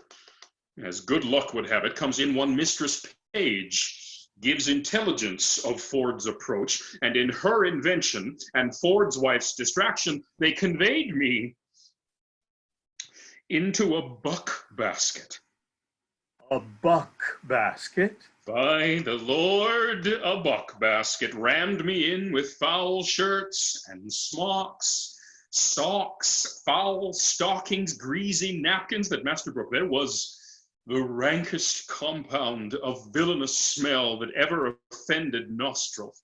And how long lay you there? Aye, you shall hear, Master Brooke, what I have suffered to bring this woman to evil for your good. Being thus crammed in the basket, a couple of Ford's knaves, his hands were called forth by their mistress to carry me in the name of foul clothes to Datchet Lane. They took me on their shoulders, met the jealous knave, their master, in the door, who asked them once or twice what they had in their basket.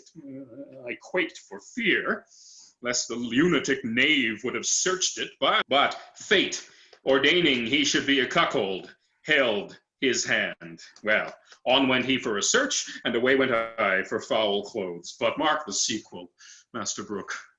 I suffered the pangs of 3 several deaths. First, an intolerable fright to be detected with a jealous, rotten bellwether. Next, to be compassed like a good bilbo in the circumference of a peck, hilt to point, heel to head, and then to be stopped in like a strong distillation with stinking clothes that fretted in their own grease. Think of that, a man of my kidney. Think of that I'm as subject to heat as butter, a man of continual dissolution and thaw. It was a miracle to escape suffocation, and in the height of this bath, when I was more than half stewed in grease like a Dutch dish, to be thrown into the Thames and cooled, glowing hot in that surge like a horseshoe. Think of that, hissing hot. Think of that, Master Brooke. In good sadness, I am sorry that for my sake you have suffered all this. My suit then is desperate, you'll undertake her no more? Oh, Master Brooke, I will be thrown into Etna, as I have been into Thames, ere I will leave her thus. Her husband is this morning gone a-birding. I have received from her another embassy of meeting twixt 8 and 9 is the hour, Master Brooke. 'Tis past 8 already, sir. Oh, no, I will address me to my appointment. Come to me at your convenient leisure, and you shall know how I speed, and the conclusion shall be crowned with your enjoying her. Adieu. You shall have her, Master Brooke. Master Brooke, you shall cuckold Ford. Exit. Is this a vision? Is this a dream? Do I sleep? Master Ford, awake, awake, Master Ford. There's a hole made in your best coat, Master Ford. This 'tis to be married. This 'tis to have linen and butt baskets. Well, I will proclaim myself what I am. I will now take the letter. He is at my house. He cannot escape me. 'Tis impossible he should. He cannot creep into a halfpenny purse, snore into a pepper box, but lest the devil that guides him should aid him, I will search impossible places. What I am I cannot avoid, yet to be what I would not shall not make me tame. If I have horns to make one mad, let the proverb go with me. I'll be horn mad. Exit. Act 4, Scene 1, a street. Enter Mistress Page, Mistress Quickly, and William Page. Is he at Master Ford's already, thinkst thou? Sure he is by this, or will be presently, but truly he is very courageous mad about his throwing into the water. Mistress Ford desires you to come suddenly. I'll be with her by and by. I'll but bring my young man here to school. Look where his master comes. 'Tis a playing day, I see. Enter Sir Hugh Heavens. How now, Sir Hugh? No school today? No, Master Slender's let the boys leave to play. Blessing of his heart. Sir Hugh, my husband says my son profits nothing in the world at his books. I pray you, ask him some questions in his accidents. Come hither, William. Hold up your head, come. Come on, sirrah. Hold up your head. Answer your master. Be not afraid. William, how many numbers is in nouns? 2. Truly, I thought there had been one number more, because they say odds nouns. Peace your tattlings. What is fair, William? Poultry. Polecats are there fairer things than polecats, sure. You are a very simplicitive omen. I pray you peace. What is lapis, William? Stone. And what is a stone, William? A pebble. No, it is lapis. I pray you remember in your praying. Lapis. That is good, William. What is he, William, that does lend articles? Articles are borrowed of the pronoun and be thus declined singularator, nomina vito, hic, hic, hoc. Nomina vito, hig, hag, hog. Pray you mark. Genitivo hugis. Well, what is your accusative case? Accusavito, hink. I pray you have your remembrance, child. Accusative, hung, hang, hog.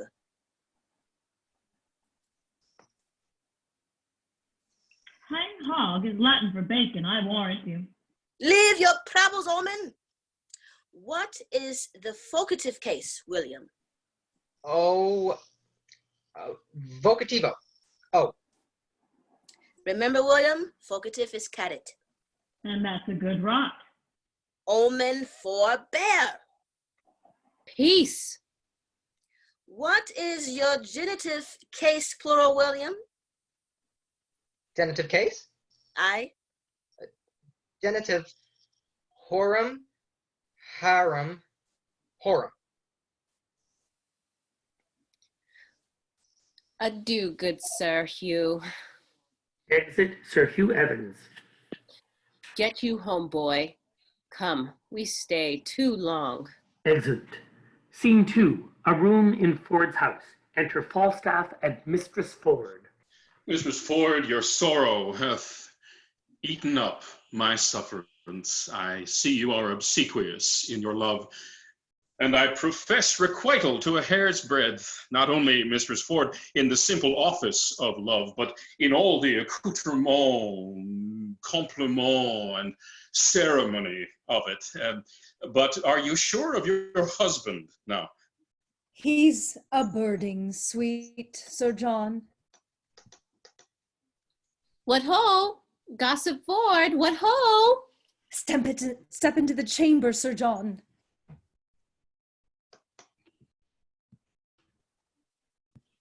How now, sweetheart? Who's at home beside yourself? Why, none but mine own people. Indeed. No, certainly. Speak louder. Truly, I am so glad you have nobody here. Why?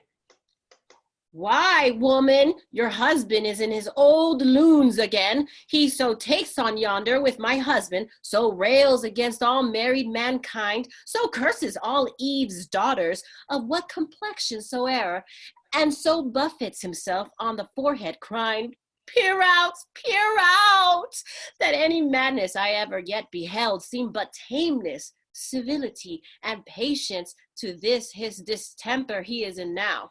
I am glad the fat knight is not here. Why does he talk of him? Of none but him, and swears he was carried out the last time he searched for him in a basket. Protests to my husband he is now here, and hath drawn him and the rest of their company from their sport to make another experiment of his suspicions. But I am glad the knight is not here. Now he shall see his own foolery.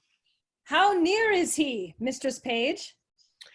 Hard by, at street end. He will be here anon. I am undone! The knight is here! Why then you are utterly shamed, and he's but a dead man. What a woman are you! Away with him, away with him! Better shame than murder. Which way should he go? How should I bestow him? Shall I put him into the basket again? Re-enter Falstaff. No, I'll come no more in the basket. May I not go out ere he come? Alas, 3 of Master Ford's brothers watch the door with pistols, that none shall issue out. Otherwise you might slip away ere he come. But what make you here? What shall I do? I'll creep up into the chimney. There they always use to discharge their bird pieces. Creep into the kiln hole. Where is it? He will seek there, on my word. Neither press, coffer, chest, trunk, well, vault, but he hath an abstract for the remembrance of such places, and goes to them by his note. There is no hiding you in the house. I'll go out then. If you go out in your own semblance, you die, Sir John, unless you go out disguised. How might we disguise him? Alas the day, I know not. There is no woman's gown big enough for him, otherwise he might put on a hat, a muffler, and a kerchief, and so escape. Good hearts, devise something, any extremity, rather than a mischief. My maid's aunt, the fat woman of Brentford, has a gown above. On my word, it will serve him. She's as big as he is. And there's her thrummer hat and her muffler too. Run up, Sir John. Oh, go, sweet Sir John. Mistress Page and I will look some linen for your head. Yeah. Quick, quick. We'll come dress you straight. Put on the gown the while. Exit Falstaff. I would my husband would meet him in this shape. He cannot abide the old woman of Brentford. He swears she's a witch, forbade her my house, and hath threatened to beat her. Heaven guide him to thy husband's cudgel, and the devil guide his cudgel afterwards. But is my husband coming? In good sadness he is he, and talks of the basket too, howsoever he hath had intelligence. We'll try that, for I'll appoint my men to carry the basket again, to meet him at the door with it, as they did last time. Nay, but he'll be here presently. Let's go dress him, like the witch of Brentford. I'll first direct my men what they shall do with the basket. Go up. I'll bring linen for him straight. Exit. Hang him, dishonest varlet. We cannot misuse him enough. We'll leave a proof by that which we will do. Wives may be merry and yet honest too. We do not act that often jest and laugh. 'Tis old but true. Still, swine eat all the draught. Exit. Re-enter Mistress Ford with 2 servants. Go, sirs. Take the basket again on your shoulders. Your master is hard at door. If he bid you set it down, obey him. Quickly, dispatch. Exit. Come, take it up. Pray heaven it be not full of night again.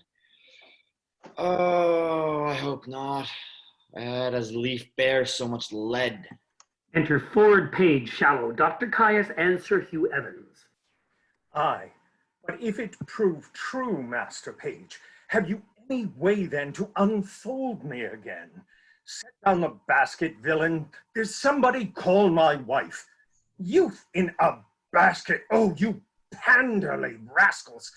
There's a knot, a ging, a pack, a conspiracy against me. Now shall the devil be shamed. What, wife, I say, come forth. Behold what honest clothes you send forth to bleaching. Why, this passes, Master Ford. You are not to go loose any longer. You must be pinioned. Why, this is lunatics. This is mad as a mad dog. Indeed, Master Ford, this is not well indeed. So say I too, sir. Re-enter Mistress Ford.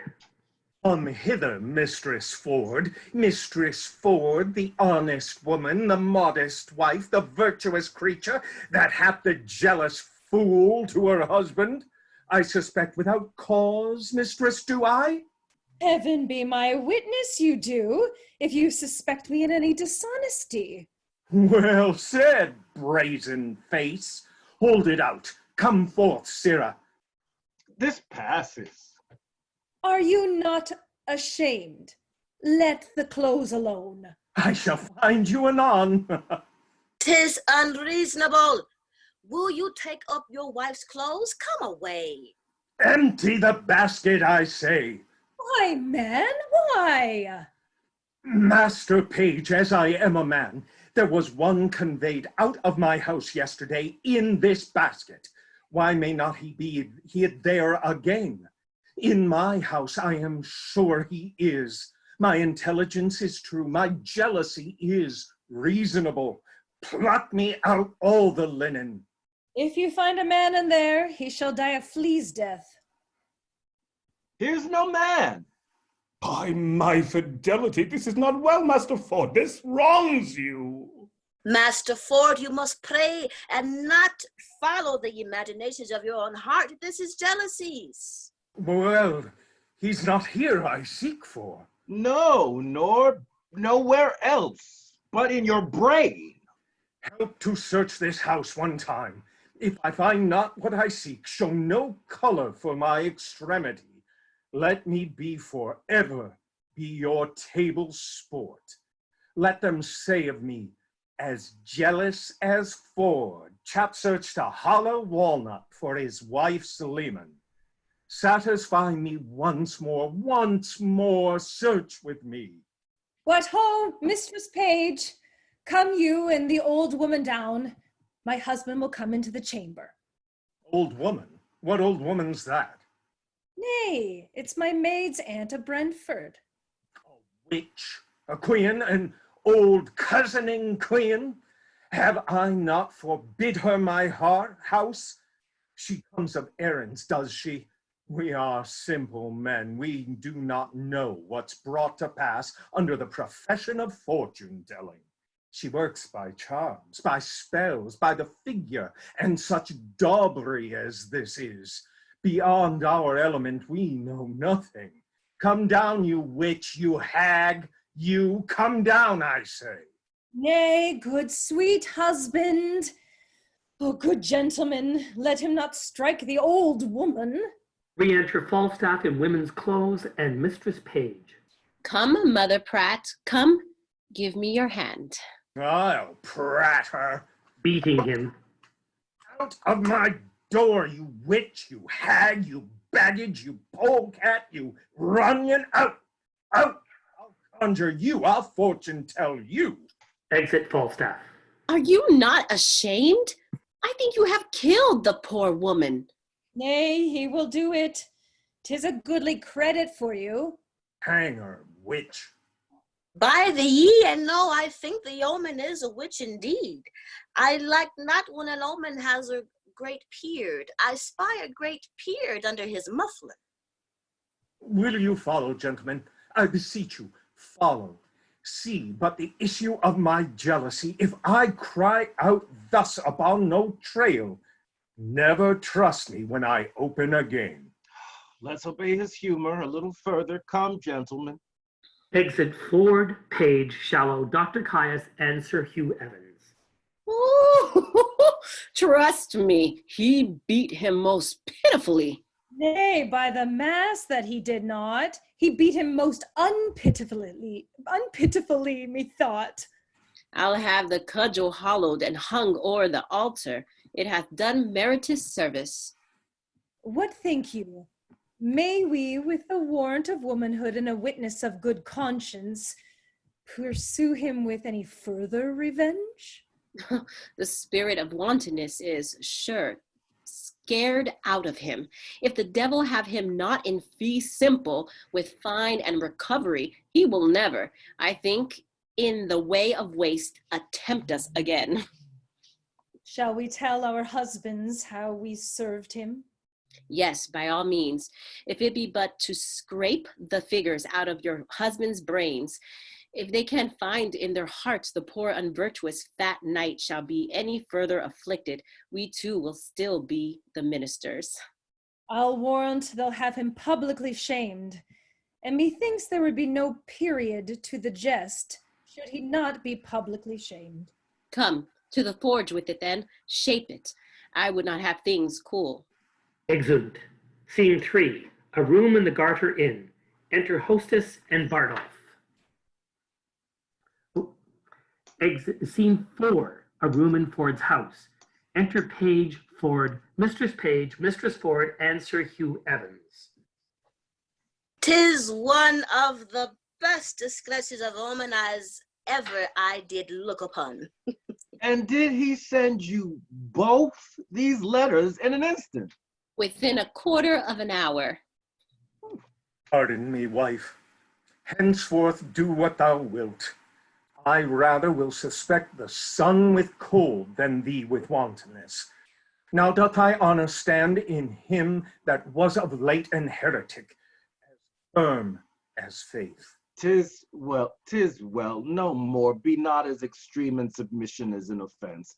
But let our plot go forward. Let our wives, yet once again to make us public sport, appoint a meeting with him, this old fat fellow, where we may take him and disgrace him for it. There is no better way than that they spoke of. How? To send him word they'll meet him in the park at midnight. Fine, he'll never come. You say he has been thrown in the rivers and has been grievously beaten as an old omen? Methinks there should be terrors in him that he should not come. Methinks his flesh is punished.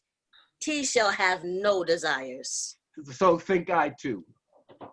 Devise how you'll use him when he comes, and let us too devise to bring him thither. There is an old tale goes that Herne the hunter, sometime a keeper were here in Windsor Forest, doth all the winter time, at still midnight, walk round about an oak with great ragged horns, and there he blasts the tree and takes the cattle and makes milch kine yield blood and shakes a chain in a most hideous and dreadful manner. You have heard of such a spirit, and well you know the superstitious idle-headed eld received and did deliver to our age this tale of Herne the hunter for a truth. Then why yet there want not many that do fear in deep of night to walk this Herne's oak? But what of this? Mary, this is our device, that Falstaff at that oak shall meet with us.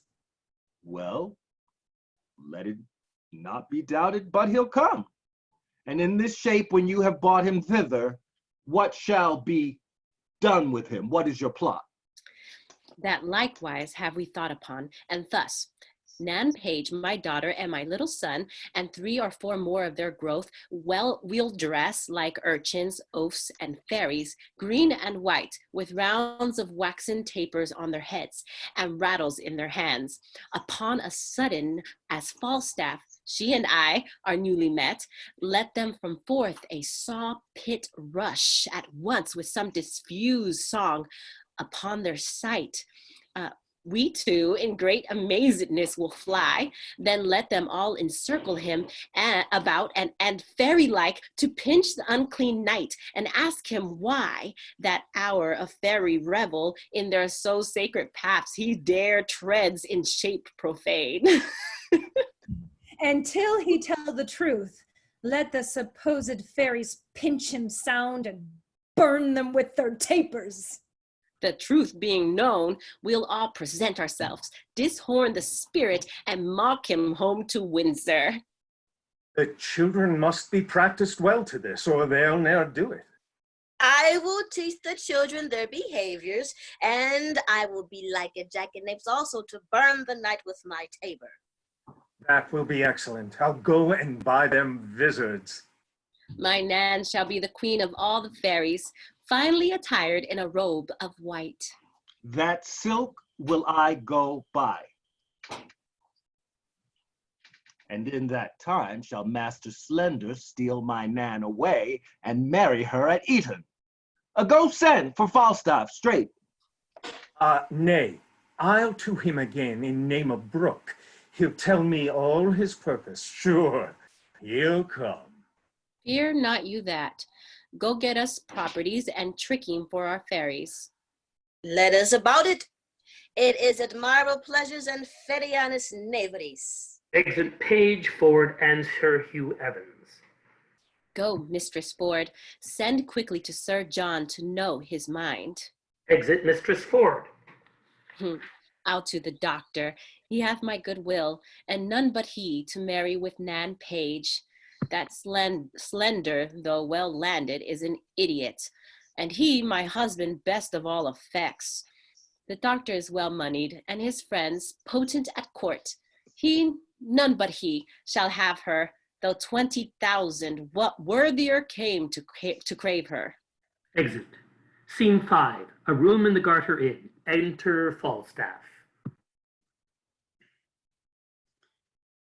I would all the world might be cozened, for I have been cozened and beaten, too. If it should come to the ear of the court, how I have been transformed, and how my transformation hath been washed and cudgeled, they would milk me out of my fat, drop by drop, and liquor fishermen's boots with me. I warrant they would whip me with their fine wits till I were as crestfallen as a dried pear. I never prospered since I forsworn myself at Primero. Well, if my wind were but long enough to say my prayers, I would repent. Now, whence come you? Now, whence come you? From the 2 parties, forsooth. Oh, the devil take one party and his damn the other, and so they shall be both bestowed. I have suffered more for their sakes, more than the villainous inconstancy of man's disposition is able to bear. And have not they suffered? Yes, I warrant. Especially one of them, Mistress Ford, good heart, is beaten black and blue, that you cannot see a white spot about her. What tell'st thou me of black and blue? I was beaten myself into all the colors of the rainbow, and I was like to be apprehended for the witch of Brentford, but that my admirable dexterity of wit, my counterfeiting the action of an old woman, delivered me. The knave constable had set me in the stocks, in the common stocks, for a witch. Sir, let me speak with you in your chamber. You shall hear how things go, and I warrant to your content. Here the letter will say somewhat. Good heart, what I do here is to bring you together. Sure, one of you does not serve heaven well, that you are so cross. Well, come up into my chamber. Exit. Scene 6. Another room in the Garter Inn. Enter Fenton and Hostess. Master Fenton, talk not to me. My mind is heavy. I will give over all. Yet hear me speak. Assist me in my purpose, and as I am a gentleman, I'll give thee £100 in gold more than your loss. I will hear you, Master Fenton, and I will at the least keep your counsel. From time to time, I have acquainted you with the dear love I bear to fair and page, who mutually hath answered my affection so far forth as herself might be her chooser, even to my wish. I have a letter from her, of such contents as you will wonder at, the mirth whereof so larded with my matter that neither singly can be manifested without the show of both. Fat Falstaff hath a great scene. The image of the jest I'll show you here at large. Hark good, mine host. Tonight at Herne's Oak, just twixt 12 and 1, must my sweet Nan present the Fairy Queen. The purpose why is here, in which disguise, while other jests are something rank on foot, her father hath commanded her to slip away with Slender and with him at Eden immediately to marry. She hath consented. Now, sir, her mother, ever strong against that match and firm for Dr. Caius, hath appointed that he shall likewise shuffle her away, while other sports are tasking of their minds, and at the deanery, where a priest attends, straight marry her. To this her mother's plot she seemingly obedient likewise hath made promise to the doctor. Now, thus it rests. Her father means she shall be all in white, and in that habit, when Slender sees his time to take her by the hand and bid her go, she shall go with him. Her mother hath intended the better to denote her to the doctor, for they must all be masked and vizarded, for they must be masked and vizarded, that quaint in green she shall be loose and robed, with ribbons pendant, flaring about her head. And when the doctor spies his vantage ripe, to pinch her by the hand, and, on that token, the maid hath given consent to go with him. Which means she to deceive, father or mother? Both, my good host, to go along with me. Oh. And here it rests that you'll procure the vicar to stay for me at church twixt 12 and 1, and in that lawful name of marrying, to give our hearts united ceremony. Well, husband your device, I'll to the vicar. Bring you the maid, you shall not lack a priest. So shall I evermore be bound to thee. Besides, I'll make a present recompense.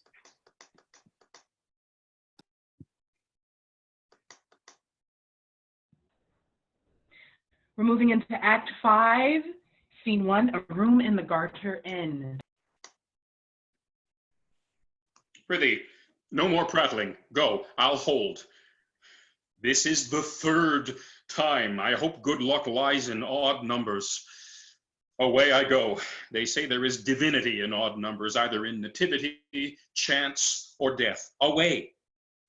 I'll provide you a chain, and I'll do what I can to get you a pair of horns. Away, I say. Time wears. Hold up your head and mince.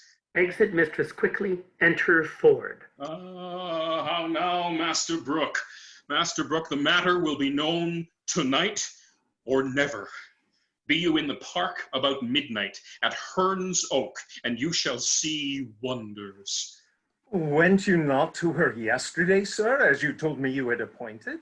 I went to her, Master Brooke, as you see, like a poor old man. But I came from her, Master Brooke, like a poor old woman. That same knave, Ford, her husband, hath the finest mad devil of jealousy in him, Master Brooke, that ever governed frenzy. I will tell you, he beat me grievously in the shape of a woman. For in the shape of a man, Master Brooke, I fear not Goliath with a weaver's beam, because I know also life is a shuttle. I am in haste. Go along with me. I'll tell you all. Master Brooke, since I plucked geese, played truant, and whipped top, I knew not what 'twas to be beaten till lately. Follow me. I'll tell you strange things of this knave Ford, on whom tonight I will be revenged, and I will deliver his wife into your hand. Follow. Strange things in hand, Master Brooks. Strange things follow. Exit. Scene 2, Windsor Park. Enter Page, shallow and slender. Come, we'll couch in the castle ditch till we see the light of our fairies. Remember, son, slender, my daughter. Aye, forsooth. I have spoke with her, and we have a nay word, how to know one other. I come to her in white, and cry mum. She cries budget, and by that we know each other. Well, that's good too, but what needs either your mum or her budget? The white will decipher her well enough. It hath struck 10 o'clock. The night is dark, light and spirits will become it well. Heaven prosper our sport. No man means evil but the devil, and we shall know him by his horns. Let's away, follow me. Exit. Scene 3, a street leading to the park. Enter Mistress Page, Mistress Ford, and Dr. Caius. Master Doctor, my daughter is in green. When you see your time, take her by the band, away with her to the deanery, and dispatch it quickly. Go before into the park. We two must go together. I know what I have to do. Fare you well, sir. Exit Dr. Caius. My husband will not rejoice so much at the abuse of Falstaff as he will chafe at the doctor's marrying my daughter. But 'tis no matter. Better a little chiding than a great deal of heartbreak. Where is now Nan now and her troops of fairies, and the Welsh devil Hugh? They are all couched in a pit hard by the Herne's oak, with obscured lights, which at the very instant of Falstaff's in our meeting, they will at once display to the knight. That cannot choose but amaze him. If he be not amazed, he will be mocked. If he be amazed, he will every way be mocked. We'll betray him finely. Against such lewdsters and their lechery, those that betray them to do no treachery. The hour draws on. To the oak! To the oak! Exit. Scene 5, another part of the park. Enter Falstaff, disguised as Herne. The Windsor bell hath struck 12. The minute draws on. Now the hot-blooded gods assist me. Remember Jove, thou wast a bull for thy Europa. Love set on thy horns. Oh, powerful love, that in some respects makes a beast a man, in some others a man a beast. You were also, Jupiter, a swan for the love of Leda. Oh, omnipotent love. How near the god drew to the complexion of a goose. A fault done first in the form of a beast. Oh, Jove, a beastly fault. And then another fault in the semblance of a fowl. Think on't, Jove, a foul fault. When gods have hot backs, what shall poor men do? For me, I am here a Windsor stag, and the fattest, I think, in the forest. Send me a cool rut time, Jove, or who can blame me to piss my tallow? But who comes here? My doe? Enter Mistress Ford and Mistress Page. Sir John, art thou there, my dear, my male dear? My doe with the black hour. Let the sky rain potatoes. Let it thunder to the tune of green sleeves, hail kissing comfits, and snow eringos. Let there come a tempest of provocation. I will shelter me here. Mistress Page has come with me, sweetheart. Oh, divide me like a bribed buck, each a haunch. I will keep my sides to myself, my shoulders for the fellow of this walk, and my horns I will bequeath your husbands. Am I a woodman? Speak I like Herne the hunter? Why now is Cupid a child of conscience? He makes restitution. As I am a true spirit, welcome. Noise within. Alas, what noise? Heaven forgive our sins. What should this be? Away! Away! Away! Away! They run off. I think the devil will not have me damned, lest the oil that's in me should set hell on fire. He would never cross me thus. Enter Sir Hugh Evans disguised as before, Pistol as hobgoblin, Mistress quickly, and Page and others as fairies with tapers. Fairies, black, gray, green, and white, you moonshine revelers and shades of night, you orphan heirs of fixed destiny, attend your office and your quality. Crier, hobgoblin, make the fairy oise. Elves, list your names. Silence, you airy toys. Cricket, to Windsor chimney shalt thou leap, where fires thou find'st unraked and hearths unswept. There pinch the maids as blue as bilberry. Our radiant queen hates sluts and sluttery. Oh, they are fairies. He that speaks to them shall die. I'll wink and couch. No man their works must I. Lies down upon his face. Where's Bede? Go you where you find a maid that ere she sleep has thrice her prayer said, raise up the organs of her fantasy. Sleep she as sound as careless infancy, but those as sleep and think not on their sins. Pinch them, arms, legs, backs, shoulders, sides, and shins. About, search Windsor Castle, elves within and out. Strew good luck, oaths on every sacred room, that it may stand till the perpetual doom. In state as wholesome as in state 'tis fit, worthy the owner, and the owner it. Pray you, lock hand in hand, yourselves in order set, and 20 glowworms shall our lanterns be, to guide our measure round about the tree. But stay, I smell a man of Middle Earth. Oh, heavens defend me from that Welsh fairy, lest he transform me to a piece of cheese. Vile worm, thou wast overlooked even in thy birth. If trial fire touch me his finger end, yet he be chaste, the flame will back descend, and turn him to no pain. But if he start, it is the flesh of a corrupted heart. A trial, come. Come, will this wood take fire? They burn him with their tapers. Ow, ow, ow! Corrupt and tainted in desire. About him fairies, sing a scornful rhyme, and as you trip, still pinch him to your time. Fire on sinful fantasy, fire on lust and luxury. Lust is but a bloody fire, kindled with unchaste desire. Fed in heart whose flames aspire, as thoughts do blow them higher and higher.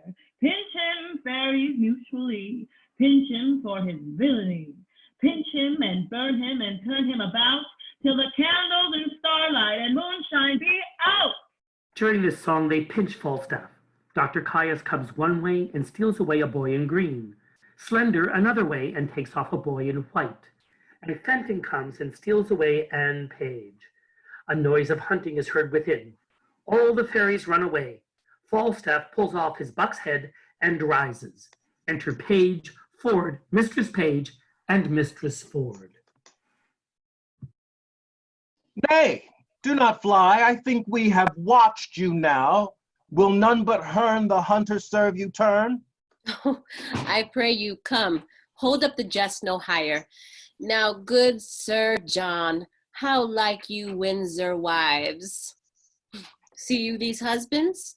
Do not these fair yokes become the forest better than the town? No, sir. Who's a cuckold now? Master Brooke. Falstaff's a knave, a cuckoldy knave. Here are his horns, Master Brooke. And Master Brooke, he hath enjoyed nothing of Ford's but his buck basket, his cudgel, and 20 pounds of money, which must be paid to Master Brooke. His horses are arrested for it, Master Brooke. Sir John, we have had ill luck. We could never meet. I will never take you for my love again. But I will always count you my dear. I do begin to perceive that I am made an ass. Aye, and an ox too. Both the proofs are extant. And these are not fairies? I was 3 or 4 times in the thought they were not fairies, and yet the guiltiness of my mind, the sudden surprise of my powers, drove the grossness of the foppery into a received belief, in despite of the teeth of all rhyme and reason, that they were fairies. See now how wit may be made a jackalent, when 'tis upon ill employment. Sir John Falstaff, serve God, and leave your desires, and fetties will not pinch you. Well said, Sir Fairy Hugh. And leave your jealousies too, I pray you. I will never mistrust my wife again till thou art able to woo her in good English. Have I laid my brain in the sun and dried it, that it wants matter to prevent so gross or reaching as this? Am I ridden with a Welsh goat, too? Shall I have a coxcomb of frieze? 'Tis time I were choked with a piece of toasted cheese. Cease is not good to give putter. Your belly is all putter. Cease and butter. Have I lived to stand at the taunt of one that makes fritters of English? This is enough to be the decay of lust and late walking through the realm. Why, Sir John, do you think, though we would have the virtue out of our hearts by the head and shoulders, and have given ourselves without scruple to hell, that ever the devil could have made you our delight? What, a hodge pudding? A bag of flax? A puffed man? Old, cold, withered, and of intolerable entrails. And one that is as slanderous as Satan? And given to fornications, and to taverns, and sack, and wine, and metheglins, and to drinkings, and sweatings, and steadings, and pribbles, and prabbles. Well, I am your theme. You have the start of me. I am dejected. I am not able to answer the Welsh flannel. Ignorance itself is a plummet o'er me. Use me as you will. Marry, sir, will bring you to Windsor, to one Master Brooke, that you have cozened of money, to whom you should have been a pander, over and above that you have suffered. I think to repay that money will be a biting affliction. Yet be cheerful, knight. Thou shalt eat a posset tonight at my house, where I will desire thee to laugh at my wife, that now laughs at thee. Tell her, Master Slender hath married her daughter. Aside. Doctors doubt that. If Anne Page be my daughter, she is, by this doctor, Caius's wife. Enter Slender. Oh, Father Page. Son, how now, son, have you dispatched? Dispatched? I'll make the best in Gloucestershire know on it. Would I were hanged else. Of what, son? I came yonder at Eton to marry Mistress Anne Page, and she's a great lubberly boy. If it had not been in the church, I would have swinged him, or he should have swinged me. If I did not think it had been Anne Page, would I might never stir. And 'tis a postmaster's boy. Upon my life, then, you took wrong. What need you tell me that? I think so when I took a boy for a girl. If I had been married to him, for all he was in woman's apparel, I would not have had him. Why, this is your own folly. Did I not tell you how you should know my daughter by her garments? I went to her in white and cried mum, and she cried budget as Anne and I had appointed, and yet it was not Anne, but a postmaster's boy. Good George, be not angry. I knew of your purposes. Turned my daughter into green, and indeed she is now with Doctor at the deanery, and they're married. Enter Dr. Caius. Where is Mistress Page? By God, I am cosendu. I married un garçon, a boy, un paysan. By God, a boy. It is no un page. By God, I am christened. Why, did you take her in green? By God, and 'tis a boy. By God, arise all Windsor. Exit. This is strange. Who hath got the right Anne? My heart misgives me. Here comes Master Fenton. Enter Fenton and Anne Page. How now, Master Fenton? Pardon, good father, good my mother, pardon. Now, mistress, how chance you went not with Master Slender? Why went you not with Master Doctor, maid? You do amaze her. Hear the truth of it. You would have married her most shamefully, where there was no proportion held in love. The truth is, she and I, long since contracted, are now so sure that nothing can dissolve us. The offense is wholly that she hath committed, and this deceit loses the name of craft, of disobedience, or unduteous title, since therein she doth evitate and shun 1,000 irreligious cursed hours, which forced marriage would have brought upon her. Stand not amazed. Here is no remedy. In love, the heavens themselves do guide the star. Money buys lands, and wives are sold. I am glad, though you have ta'en a special stand to strike at me, that your arrow hath glanced. Well, what remedy, Fenton? Heaven give thee joy. What cannot be eschewed must be embraced. When night dogs run, all sorts of deer are chased. Well, I will muse no further. Master Fenton, heaven give you many, many merry days. Good husband, let us everyone go home and laugh this sport or by a country fire, Sir John and all. Let it be so. Sir John, to Master Brooke you yet shall hold your word, for he tonight shall lie with Mistress Ford. Exeunt all.